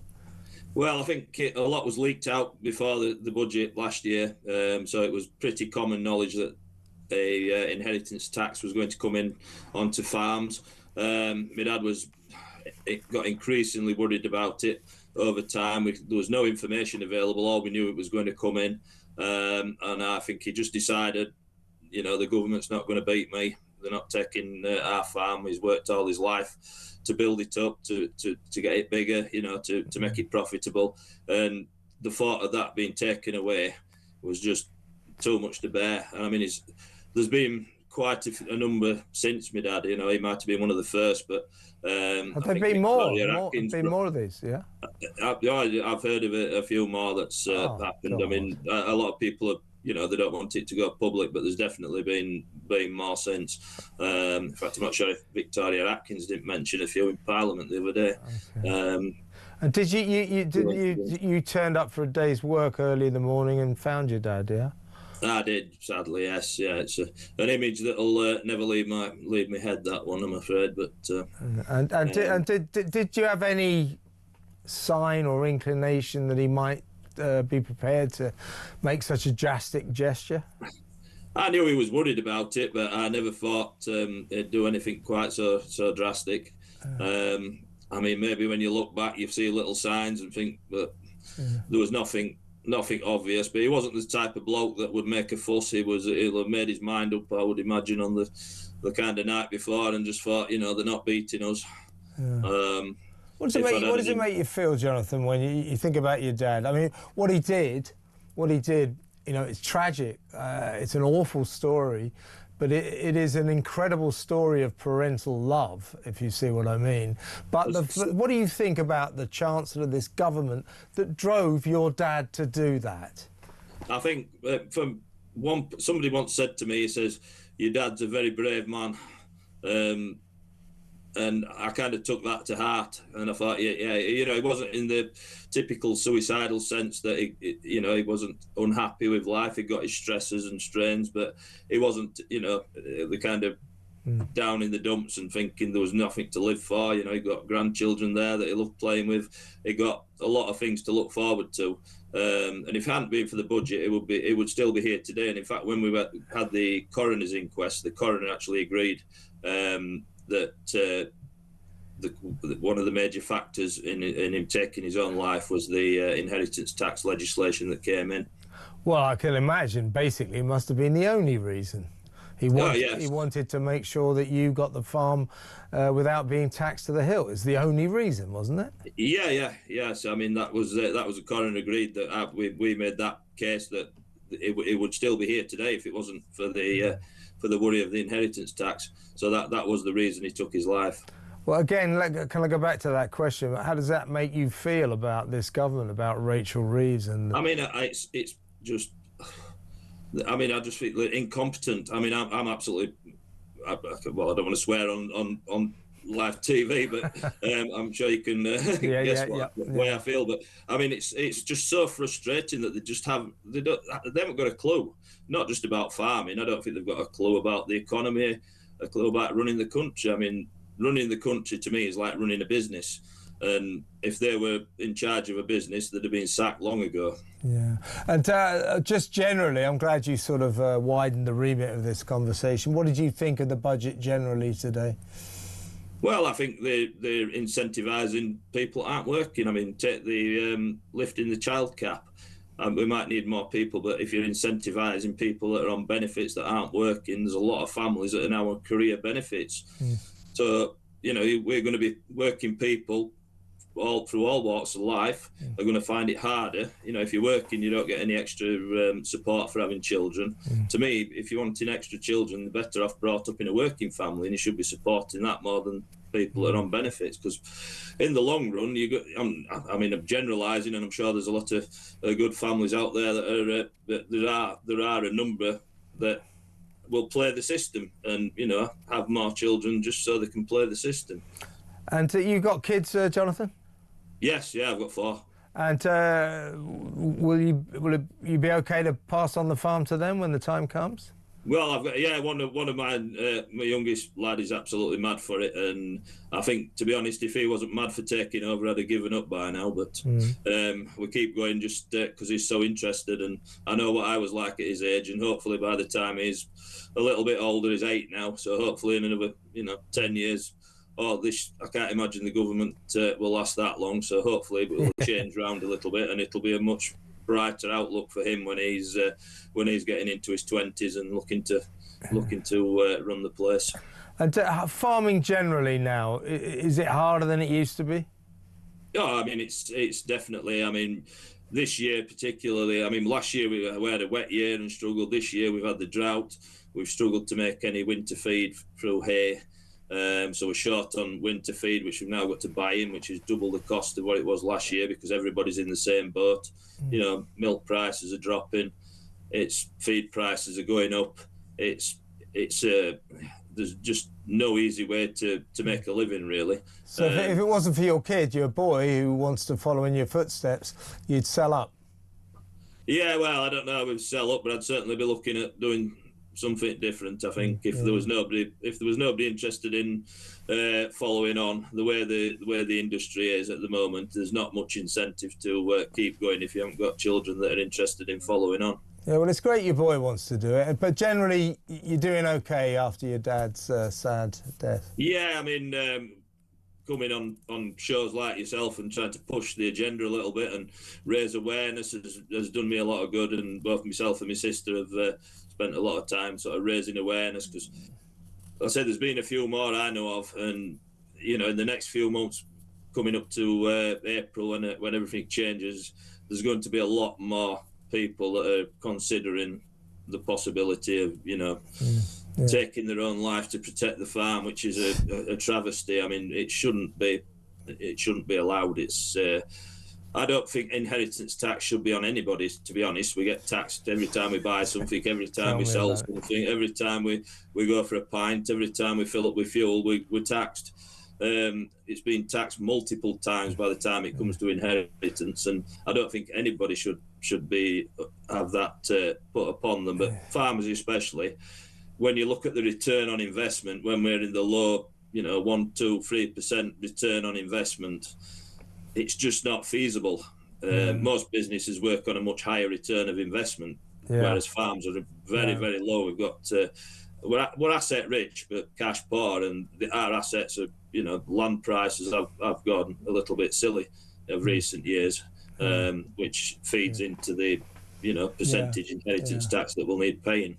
Well, listen, Jonathan, thanks so much for coming. I'm once again really sorry for your loss. And for me, you know, this is a tax. It caused somebody to take their lives. That is dreadful.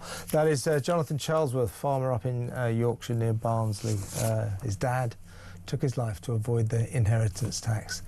Didn't hear the Labour MPs cheering about that today, did we? They were cheering this tax, though. I think it's great. Let's go to break.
Big news coming this December. Our talkTV app is moving to the Talk app. You can watch, catch up and listen to all your favourite shows and podcasts anytime, anywhere, all on the Talk app. From Monday, 1st of December, the talkTV app will no longer exist, so don't miss out. So head over to your App Store or Google Play and search Talk now.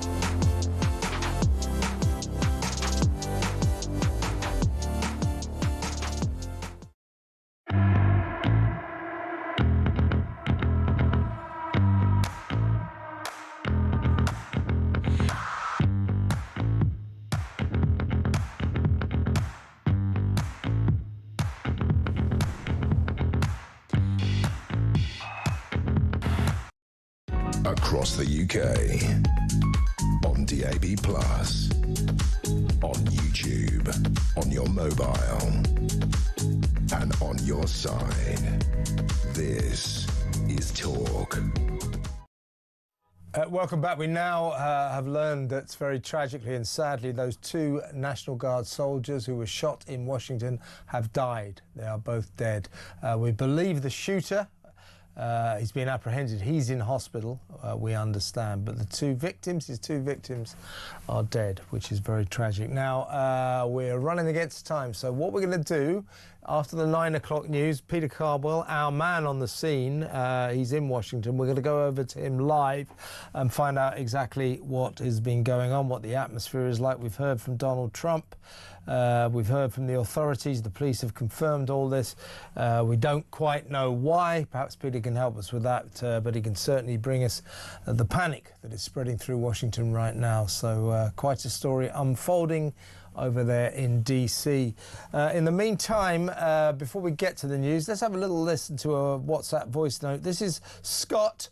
He wants to talk about the farmer tax. Scott is in London.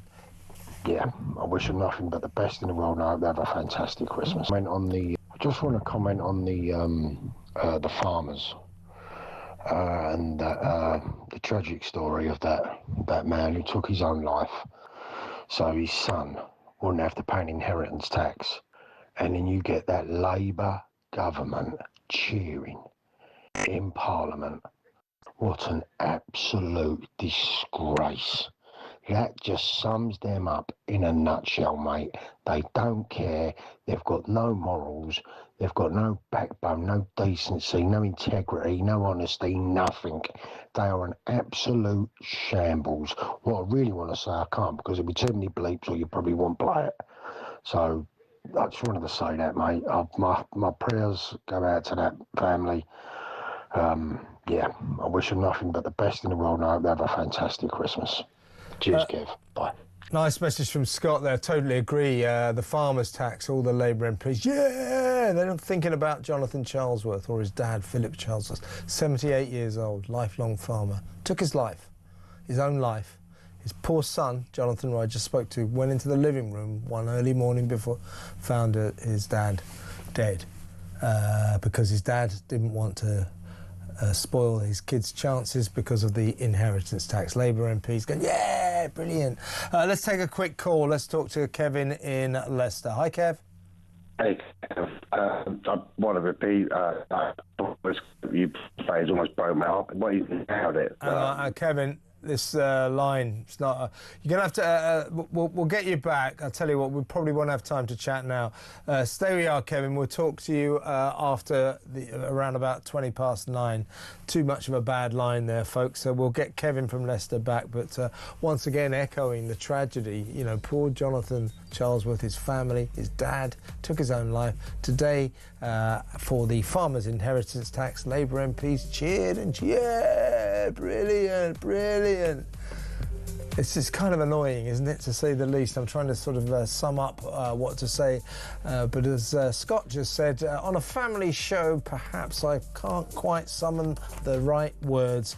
Now, when we come back, as I say, after the 9 o'clock news, we'll go live to Washington to talk to Peter Cardwell about the shooting there, 2 National Guards dead. Also, we'll be talking to William Yardwood from the Taxpayers Alliance about the budget. So that's still to come. Stick around, folks.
across the UK, on DAB+, on YouTube, on your mobile, and on your side.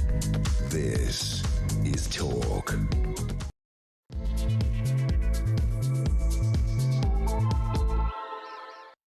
Welcome back. In a little while, we'll speak to William Yarwood from the Taxpayers Alliance about today's budget. Just exactly how many taxes there are, how hard they're going to hit us all the ramifications of Rachel from Accounts' dreadful assault on our economy today. That's in a little while. Now, we're going to go over live right now, well, in just a second, to Peter Cardwell, Talk presenter. He is on vacation in Washington, but he's obviously in D.C. As this tragedy unfolds. 2 National Guard members have been shot near the White House, and they have now sadly died. This is according to the West Virginia state governor. Governor Patrick Morrisey says it is with great sorrow that we can confirm both members of the West Virginia National Guard who were shot earlier today in Washington, D.C. have passed away from their injuries. These brave West Virginians lost their lives in the service of their country. We are in ongoing contact with federal officials as the investigation continues.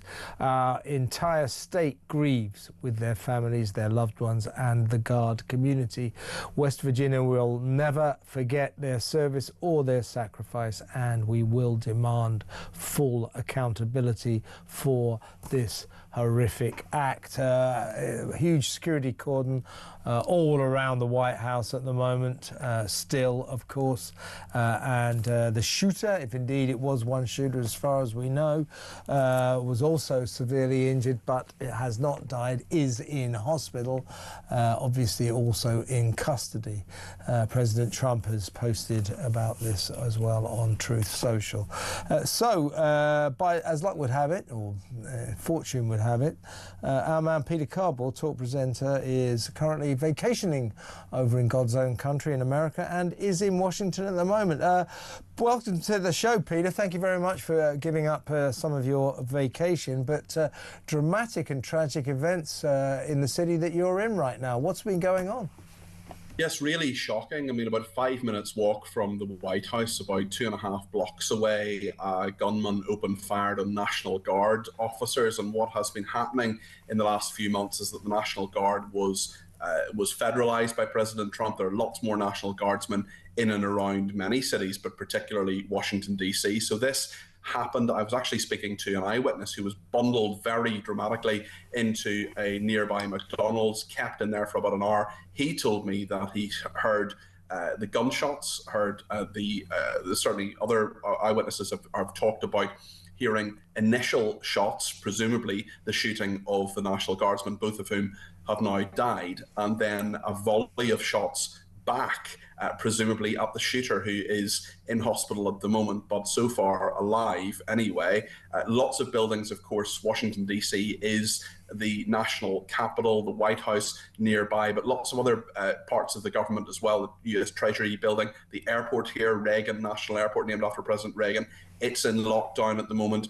A lot of different areas covered by yellow tape, and certainly the law enforcement officials working together on this, because you've got District of Columbia, DC police working on this. You've got the National Guard investigating this, and the Secret Service as well, who are in charge of keeping the president safe. Well, he's not here in Washington. In fact, he's in Florida at Mar-a-Lago at his resort. He was playing golf at the time in West Palm Beach, and then stopped that and went back to Mar-a-Lago. He's been given an update by his Homeland Security Secretary, Kirsten Noem, who has been giving bits of information out as well. We know that one of the guardsmen was certainly shot in the head.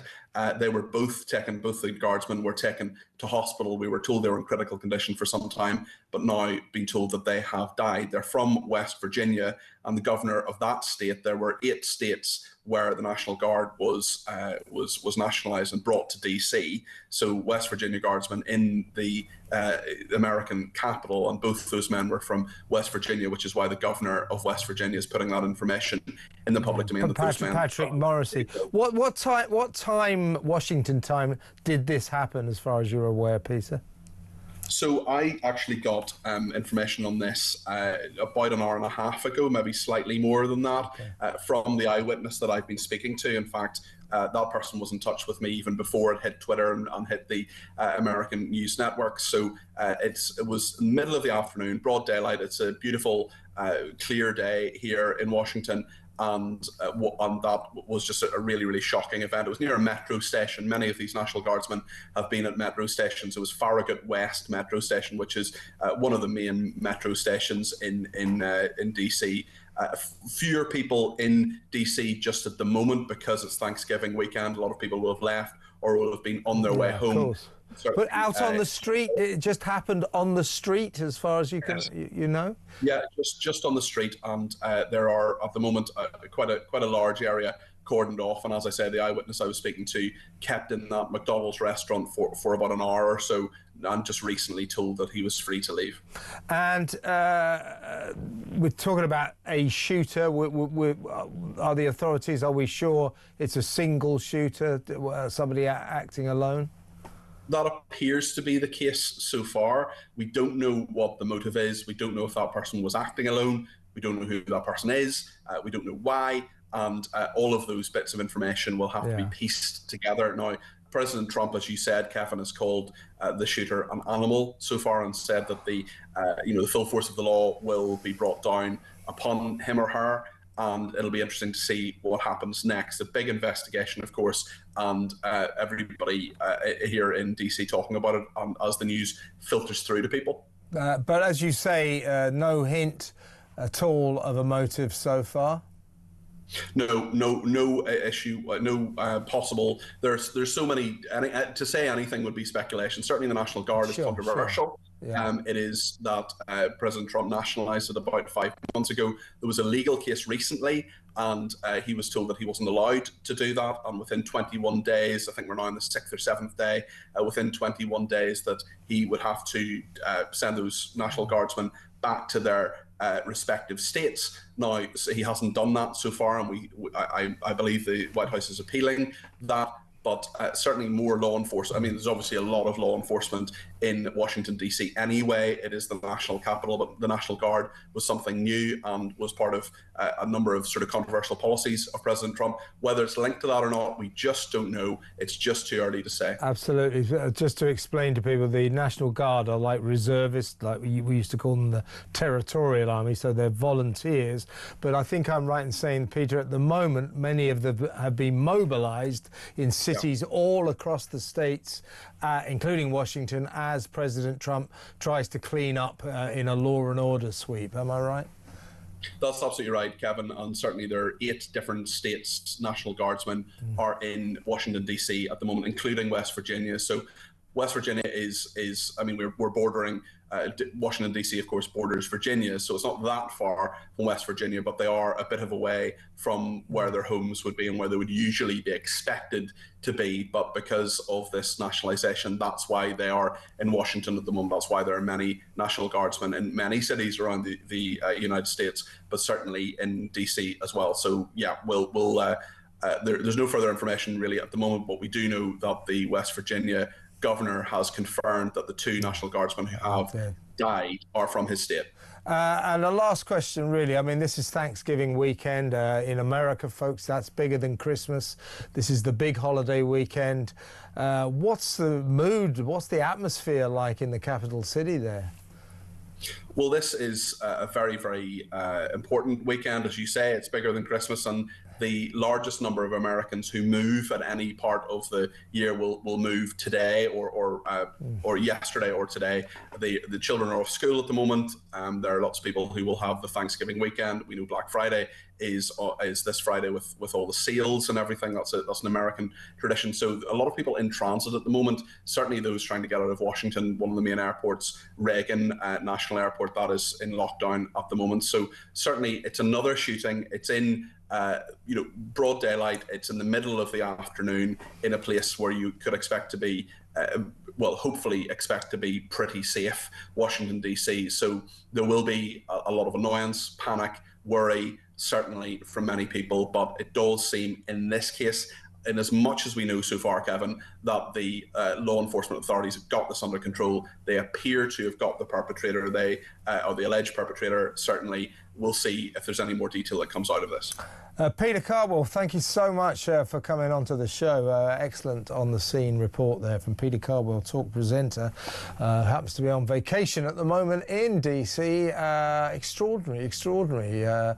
This, as I say, this is the equivalent in America. This is like having a shooting on Christmas Day or Christmas Eve, something like that. So a holiday atmosphere will have been severely punctured and ruined by this tragedy. 2 National Guard soldiers shot dead on the street, just standing on the street, shot dead. Obviously, exchange of fire as he shot. He got one of them in the head. Obviously, the guy, both of them severely wounded, both of them died.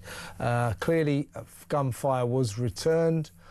He's in hospital in custody. And those two poor National Guardsmen who are just volunteers. They're like reservists. According to duty right now, have paid the price of their patriotism with their lives. What a tragedy. What a terrible story. If we find out anything more, folks, we will get back to you and let you know what's happening there. We'll keep you updated. I'll tell you what, we're waiting to talk to William Yarwood, Media Campaign Manager at the Taxpayers Alliance, in order to give him a good run. I think what we'll do now is we'll go to break. And then we'll come back and talk to William with his thoughts on today's budget from hell. So we'll go to break now, back in a moment.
Big news coming this December. Our talkTV app is moving to the Talk app. You can watch, catch up and listen to all your favourite shows and podcasts anytime, anywhere, all on the Talk app. From Monday, 1st of December, the talkTV app will no longer exist, so don't miss out. So head over to your App Store or Google Play and search Talk now.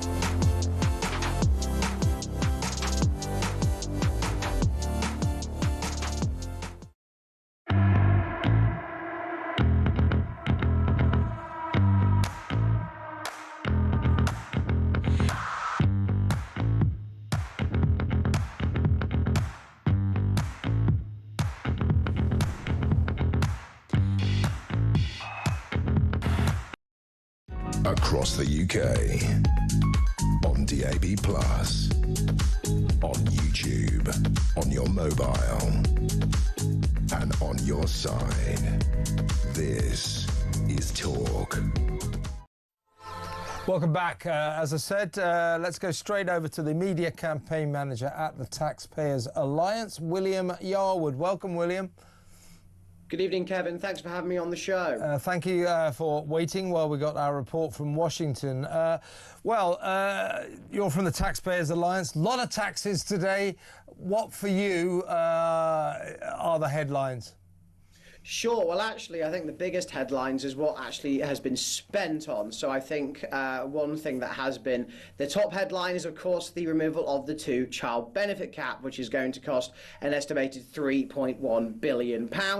There's also been big reversals on welfare. As I'm sure you remember a few months ago, Kevin, the welfare secretary decided to try and actually roll back on welfare by about £5 billion, had such a rebellion from her backbenchers that basically she actually ended up spending an extra 300 to 400 million pounds in that welfare reform. And now what they've done is gone even further and reversed a lot of welfare cuts, including winter fuel payments and including a few other things. And that means it's going to cost an extra 6.9 billion pounds a year. So haven't even mentioned a tax rise yet. I'm already at 10 billion pounds extra spent, right? And I think the issue, especially with the two-child benefit cap, is going to be ordinary taxpayers, ordinary hardworking people paying for the children of other people who basically should be able to look after those kids themselves and should be able to bring up those kids themselves. But now basically we're going to be ordinary hard-pressed taxpayers are going to be paying for essentially other people's kids. When it comes to tax rises, we've had this sort of weird smorgasbord of tax rises which has been touted to be, and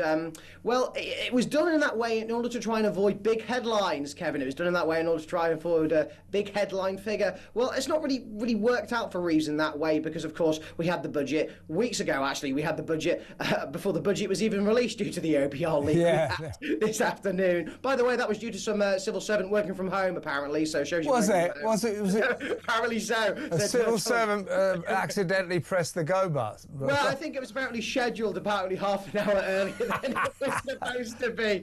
Well, they were probably in between naps at that point, so God bless them. But yeah, so we've got a small sort of collection of tax rises, including things like the tax threshold freezes, which apparently isn't a proper income tax rise and not a proper hit on working people, but it totally is, because now people down the line are going to be dragged into even higher rates of income tax. Yeah, just to explain to people what this means is, so she freezes tax thresholds. So as people's wages go up, the tax threshold stays the same, which means that people will be plunged into higher tax rates. And apparently, before too long, it will mean that a quarter of the people in this country will be paying the highest tax band rate, which is extraordinary.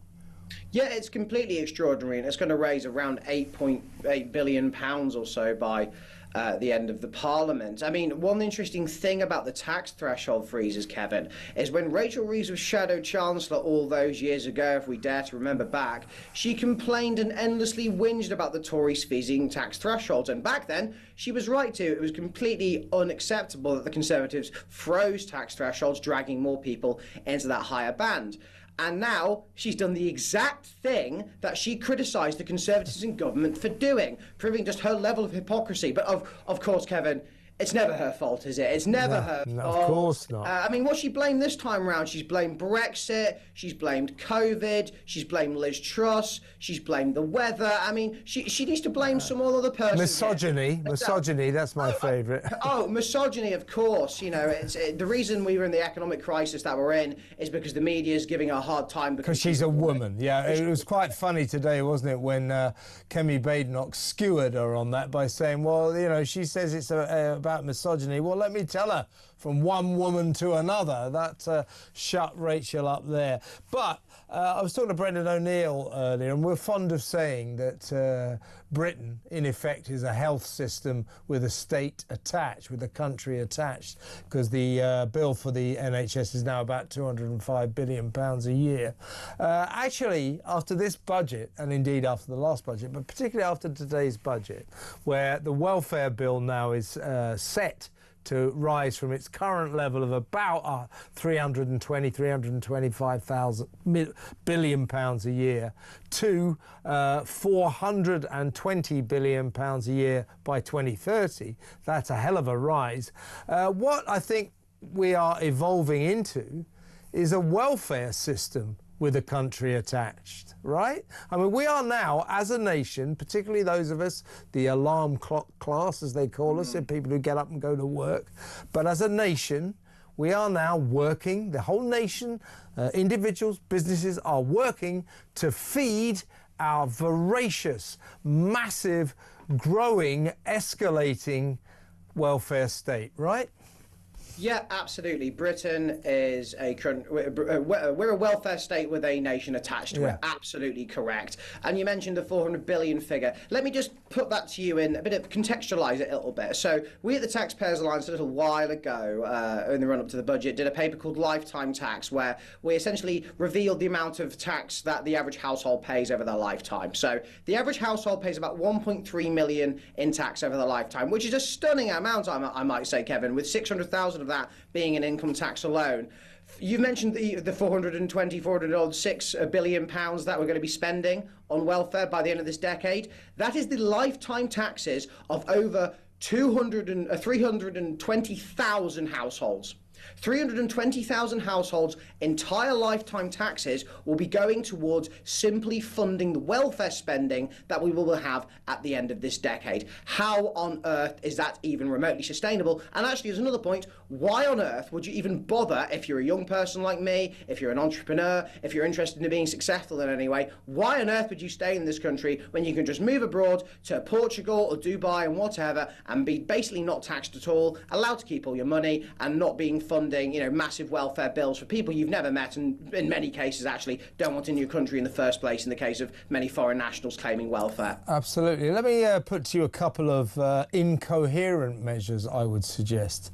The first is the so-called mansion tax, you know, taxing people, all people who own homes that are worth £2 million or more. Now, what that is going to do is kill the expensive property market stone dead. So no one will want to buy a house over the value of £2 million.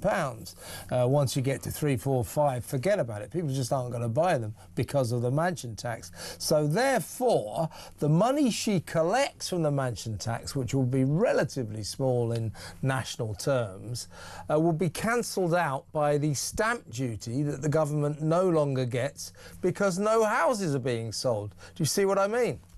Yeah, completely. And I think this mansion tax thing is just a bit of red meat for her backbenchers. It's class warfare. It's class warfare. It's class warfare. It's socialist class warfare, plain and simple. Because what Reeves did is she ruled out a wealth tax and an exit tax.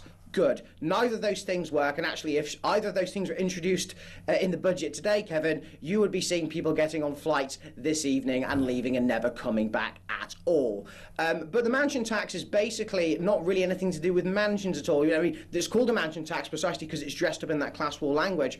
But think about all the houses in big cities like London, like Leeds, like Manchester, that are worth over £2 million. Quite a lot of those will be people, ordinary who aren't millionaires. Exactly right. Who aren't millionaires who can't afford to pay this mansion tax at all. And what will happen, Kevin, is people will revalue their house, people will not build that extra conservatory or have an extension, or even as in the Telegraph today, there was a Mac cartoon which showed a guy with a big wrecking ball saying, "Oh, sorry, mate, in order to avoid the mansion tax, could you take a little bit off the top, please?" People will end up taking apart parts of their house in order to make sure that below extensions will be knocked down. The new boom business will be knocking down extensions. Exactly right. There's another incoherent measure that I'd like to discuss as well, and that is the raising of the minimum wage bill. So minimum wages, particularly for 16 and 17-year-olds,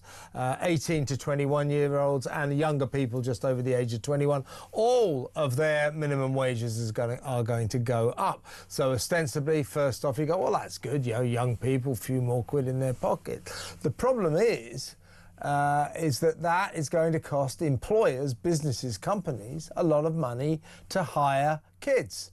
So they're going to go, well, hang on a second, they've just made it much more expensive to take on this apprentice, this 18-year-old, this 21-year-old. I'll tell you what, we won't do it. So in other words, what is supposed to be a kindness, a good measure for young people, could prevent many of them from getting jobs. It will put a great boot on their job opportunities.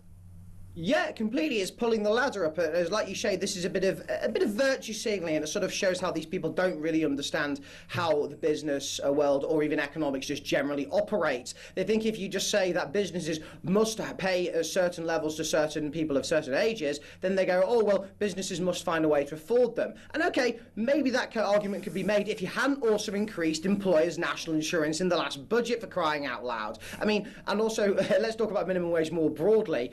If you just hike the minimum wage up and up and up, like you said, that's going to mean businesses aren't going to hire young people. What does that do? It creates mass levels of youth unemployment. I mean, we've seen a rise in youth unemployment just over the last year due to the employers' national insurance hike. We've seen a rise of 282,000 people who've been unemployed just by that increase alone. And one thing I saw on Twitter the other day, and I know I shouldn't take everything I see on Twitter for reality, but I saw one person. It was a Labour supporter. It wasn't a Labour MP, and they said in response to people criticising the minimum wage hike, they said, well, if a business can't afford to pay a 20-year-old, 21-year-old, £12, whatever it is an hour, then they shouldn't be a business at all. And I just thought, how dare you even tell what businesses can and cannot do, and also you have clearly no understanding of how a business even remotely operates. And it's the economic illiteracy. It is, isn't it? Yeah. Just a sort of overarching comment, if you will, William. In so many ways, this is a huge sledgehammer on any chance of growth, any chance of aspiration, any chance of economic advancement. This is an entirely negative budget that will make matters that we're already suffering economically in this country. It's going to make matters much worse, isn't it?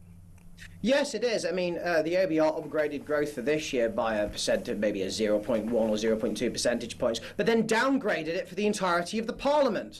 So you think, well, what's the point then? Every single time, I mean, I'm so sick to death of Labour MPs talking about growth, it's beyond belief. But every single time they get trotted out on TV, or they write articles, or they post things on social media, they say this government's mission is growth. And yet the things they have done since they have been in power have killed growth. National insurance hike on employers, the family farms tax, now fiscal drag, now more money into welfare, no reduction in the size of the national debt, even though Rachel Reeves claims to be getting under that control. I mean, debt interest bills are going to be reaching almost £130 billion a year by the end of this decade.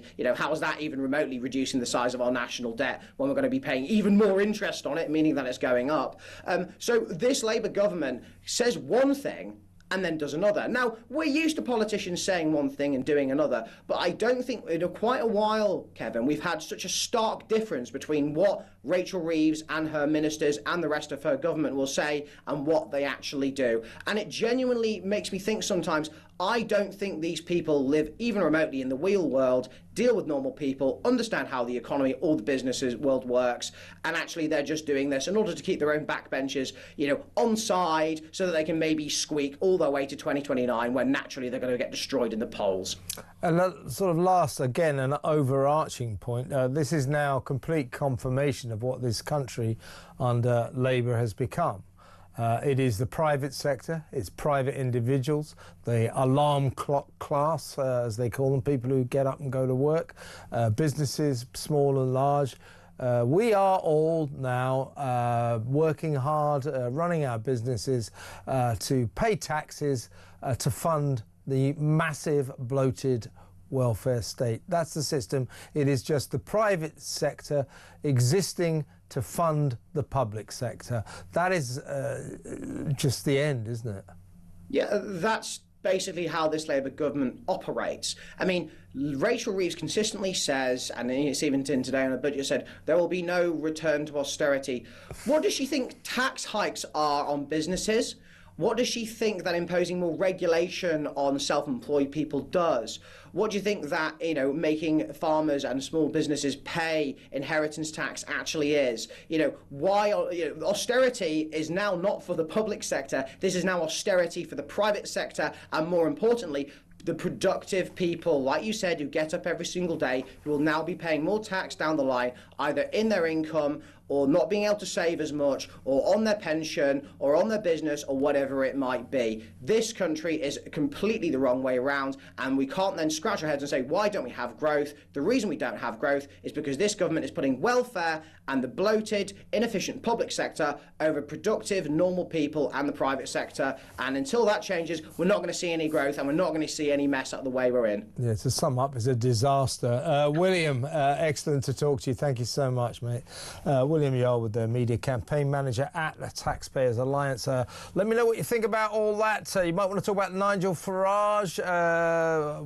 As Brendan O'Neill was saying, it's kind of sinister, this. What we got here is we've got the Guardian, the BBC ganging up on a 13-year-old kid. I mean, OK, it's Nigel Farage when he was 13, but that's who they're attacking. They're not really attacking Nigel Farage now, because no sane and sensible person would say that a 61-year-old man is exactly the same as he was when he was 13. You know, he was a child. So you've got these two scions of the media left, the BBC and the Guardian, bullying, ganging up on a little kid. Think about that. Let me know what you think. 03444991000. Either way, it's almost a new low in journalism, if you ask me, and there's been a few. But let me know. 03444991000. When you come back, I'll read some of your messages, I'll take your calls, and I hope we got some WhatsApp voice notes. We'll play some of those as well. So lots still to come. Another 30 minutes, then Petri Hoskin will take over the helm of the Good Ship Talk at 10 p.m, and she will take you through into the small hours all the way to 1 a.m. So much to look forward to. Stay exactly where you are. Keep it talk.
Across the UK, on DAB+, on YouTube, on your mobile, and on your side.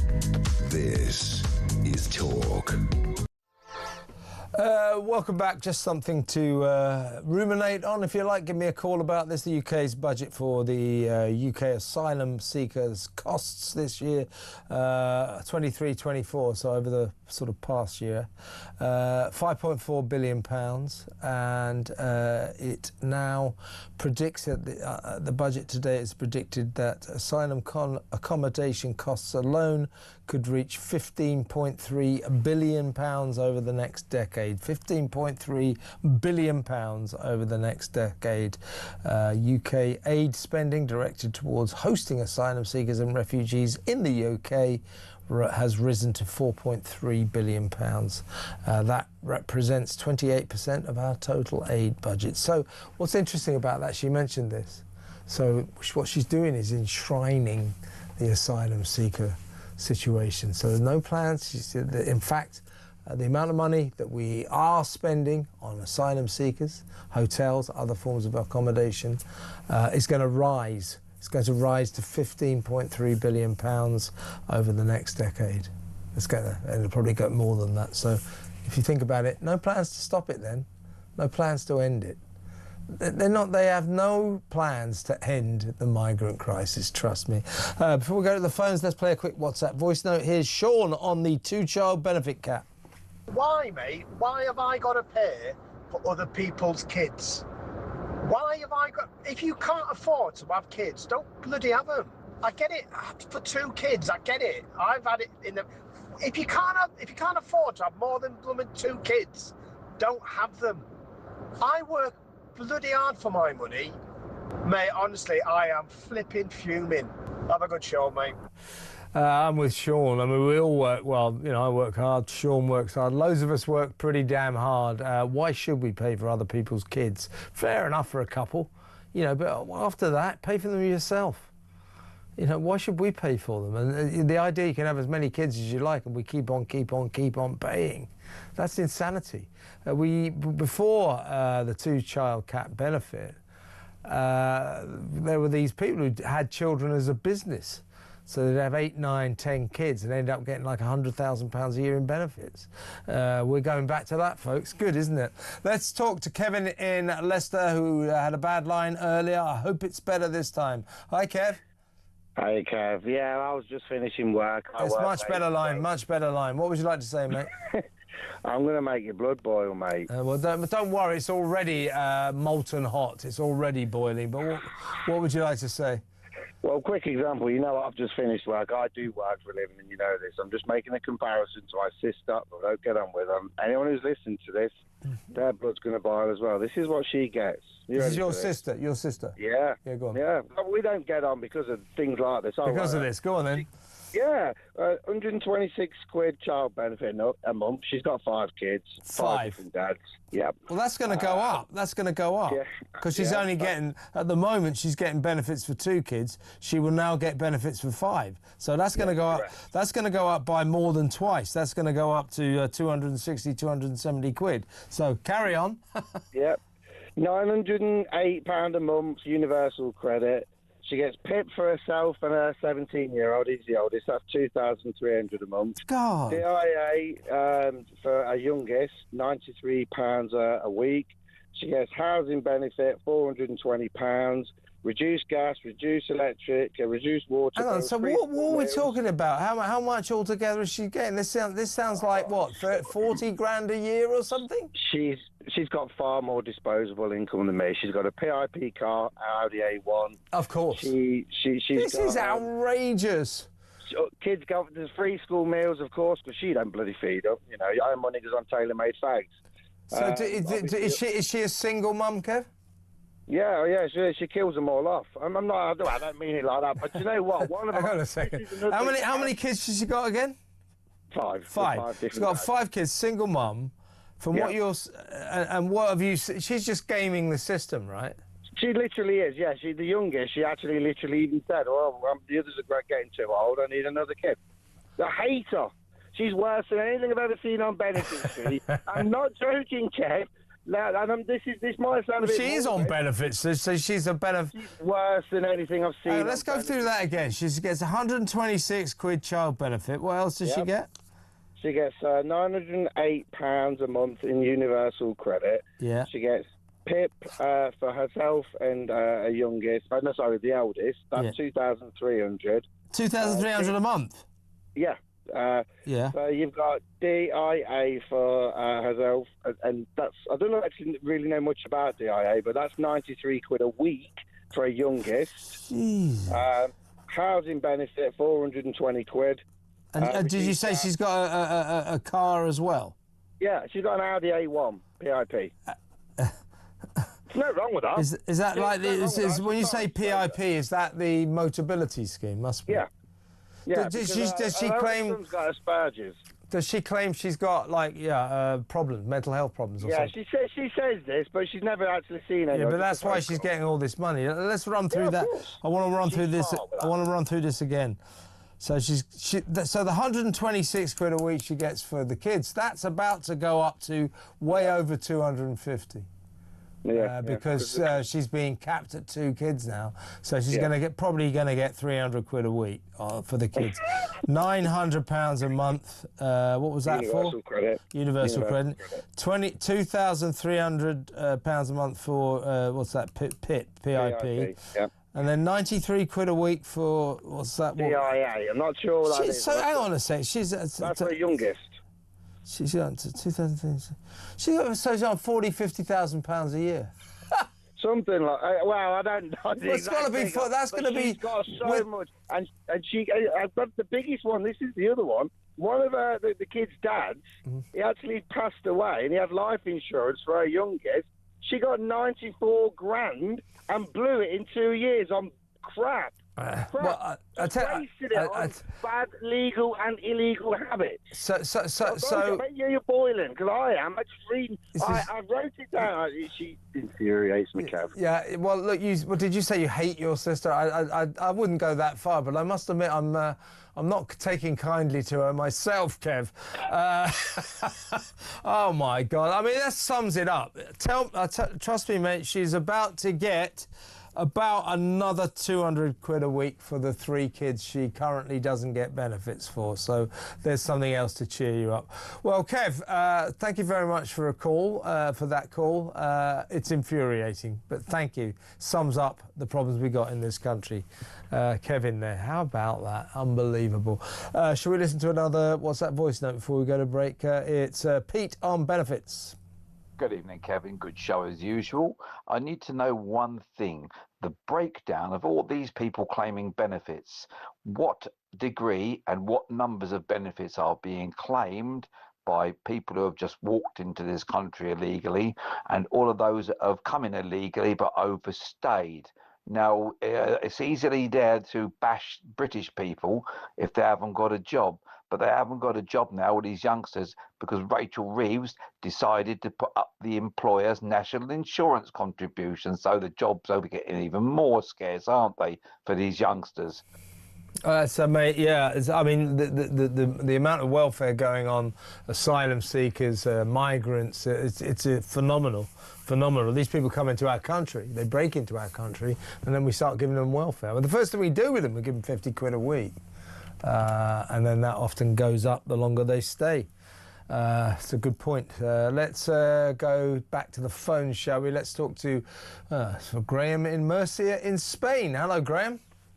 Hello, mate. You all right? Yeah, good. What are you doing? Do you live in Murcia? Yeah. No, very nice, very nice. What would you like to say, mate?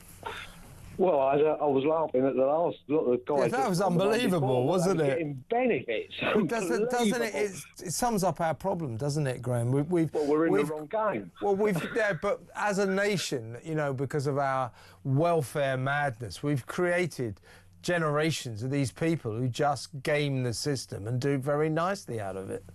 That's right. I mean, it's crazy, but hey. It's not what I'm phoned about. No. It's the Labour government. It's always wanted a nanny state. Yeah, well, yeah. I mean, we're literally, not literally, but we are like a nanny state, and we sort of feed all these claimants. I mean, some people deserve benefits, some people need welfare. I wouldn't want to not have a welfare system at all, but it is patently obvious that we have millions of people who are basically grifting it. They're scrounging, they're pretending, and this Labour government doesn't ask questions. It goes, yeah, here's some more money, here's some more. Oh, have as many kids as you like. We'll just keep on bunging your cash. It's madness. It's crazy. I mean, before I get on to what I was going to say, my old man said to me when I was about 16, I'm 72 now, and it's always stuck in the back of my head. He said, Conservatives tell you they're going to screw you. Labour do it behind your back. He said they think the working man, well, it was in those days, has got bottomless pockets. And he said, now take off you. And that stuck with me all through my life. And I've never ever voted Labour. Yeah, well, don't ever do it, Graham. And I think that, the thing about the Tories, when you have a good Tory government, we had 14 years of terrible Tory governments, but when you have a good Tory government, they're philosophy, their political philosophy, is keep taxes low in order to keep money in people's pockets, to encourage them to work. Then they spend their money and the economy booms. It's a nice system. Margaret Thatcher was a prime example. Exactly right, exactly right. Now, socialists, on the other hand, it's the other way round. It's what they call it soaking the rich, but actually it's soaking anybody who's got a job, anybody who's running a business. Just the private sector is bled dry to feed the public sector and to feed our grotesque welfare system. You're right. Graham, thanks for a good call, mate, and enjoy Spain. Good to talk to you. Graham in Murcia in Spain. Let's go to break. When we come back, some more calls, some more messages, and WhatsApp voice notes, so stick around.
Big news coming this December. Our talkTV app is moving to the Talk app. You can watch, catch up and listen to all your favourite shows and podcasts anytime, anywhere, all on the Talk app. From Monday, 1st of December, the talkTV app will no longer exist, so don't miss out. So head over to your App Store or Google Play and search Talk now.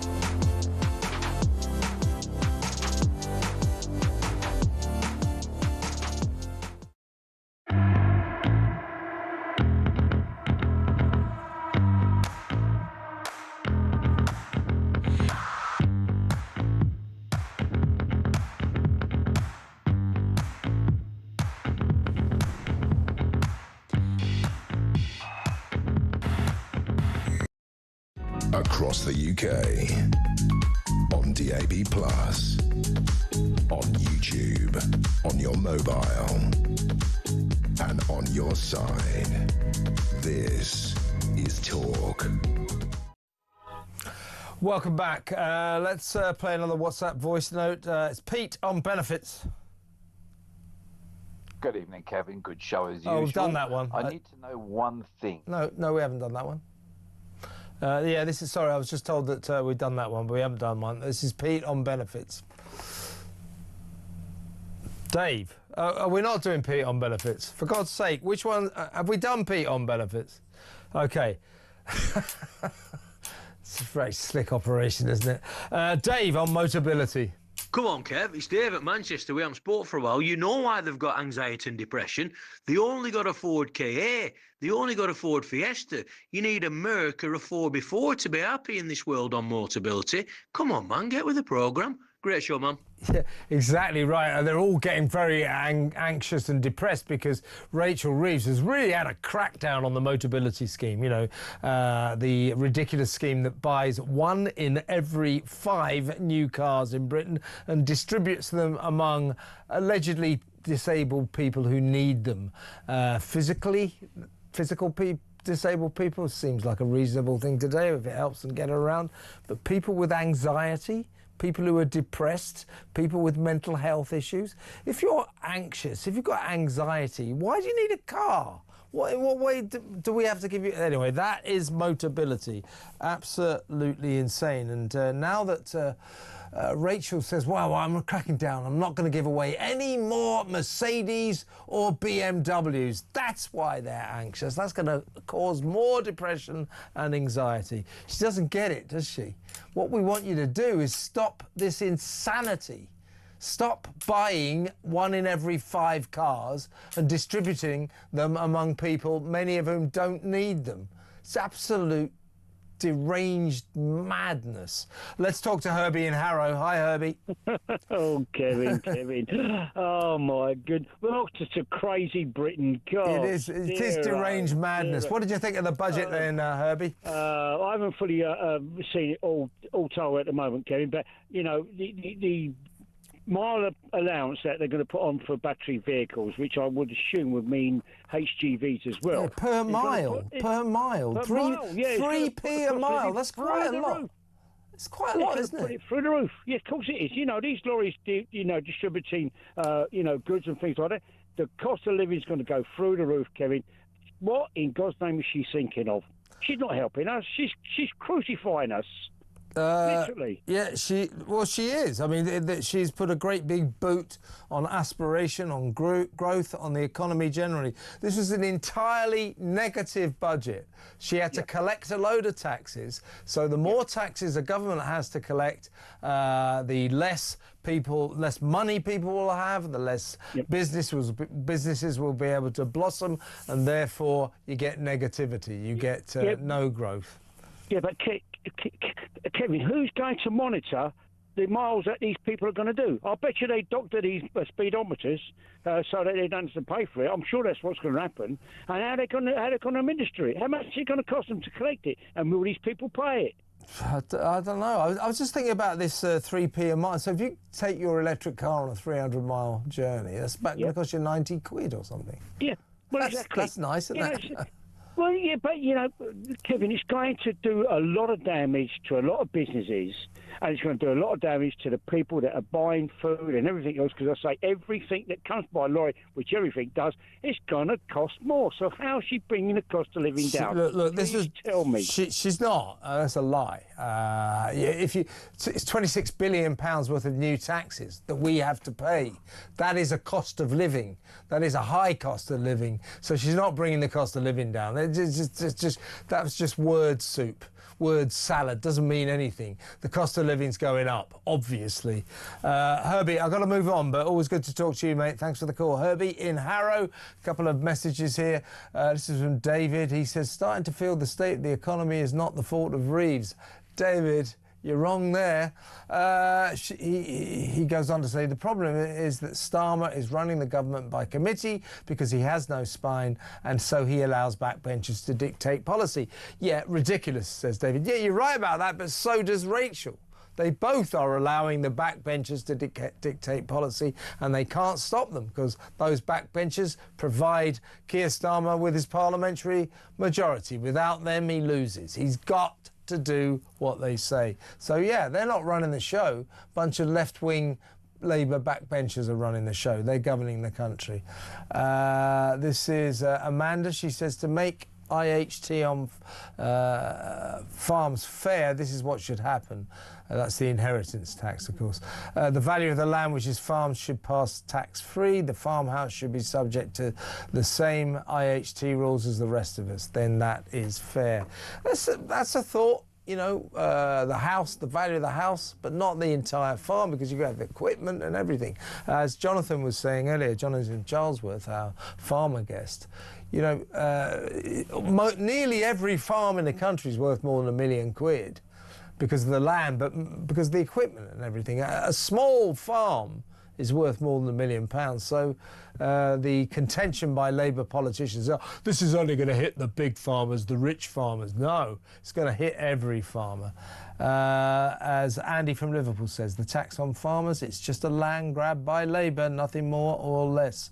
This is from Lucy, a farmer's daughter, and he's talking about Jonathan Charlesworth, the farmer who came on earlier, whose father so tragically took his own life to avoid the inheritance tax. Lucy says, Mr. Charlesworth, you wonderful farmers might be a small share of the vote, but you have huge support. God bless you all and keep farming and feeding us grateful Brits. That's Lucy. She's a farmer's daughter. Peter says the government want farms to go bust. It's a land grab by Soviet Starmer and Co. They don't like the rural community because the rural community don't tend to vote Labour. It's like the same way they don't like old people because old people don't tend to vote Labour. Let's quickly talk to Janice in Essex. Hello, Janice. Hi, Kevin. You're my favourite man. Thank you very much. You are. I love you. Yeah, you've got to get out a bit more, Janice. Yeah, well, I don't go out at all. Oh, well, that's why I'm your favourite man. You haven't got much to choose from. Good to talk to you. What would you like to say, Jen? Choose from. Can I please say, this woman is going on about this misogyny. Reeves, yeah. We've had... Yeah. Sorry, I'll call them... Yeah. Mrs. Reeves, or whatever she is. Yeah. I'll call her that. Yeah.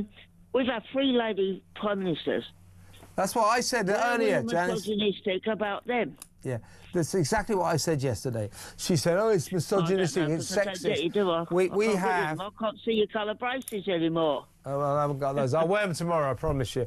No, so I can't see them. Oh, have you? Why? Are you not on YouTube anymore? No, I That's can't. all right. I'll wear braces tomorrow. You can ring up and I'll talk. Phone you up.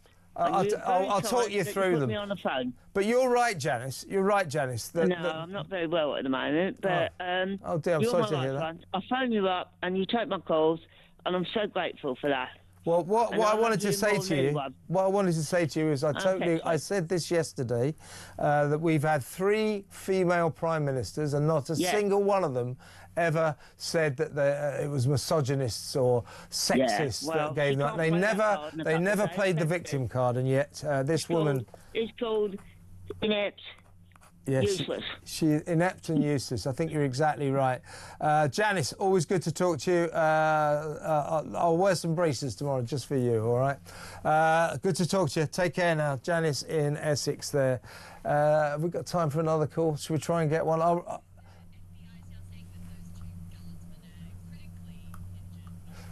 Oh, hang on a second. We've got an update on the situation in Washington. God knows what's going on. The FBI, I think they might be a bit behind the 8 ball, but the FBI have just announced that the 2 National Guardsmen are critically injured, not dead. But I suspect that might be a bit out of time. I mean, we were told an hour ago that they were dead, and it seems very unlikely. So the Governor, Patrick Morrissey, he says, he said, it is with great sorrow that we can confirm both members of the West Virginia National Guard who were shot earlier today in Washington, D.C. have passed away with their injuries. I don't think the Governor is likely to get that wrong. FBI now muddying the waters, if you like, by saying that as far as they know, these 2 guys are critically injured. But my guess is they're dead. That's what I think they are. Listen, let's quickly talk to Tarquin in London before we end the show. You've got about 25 seconds, Tarquin.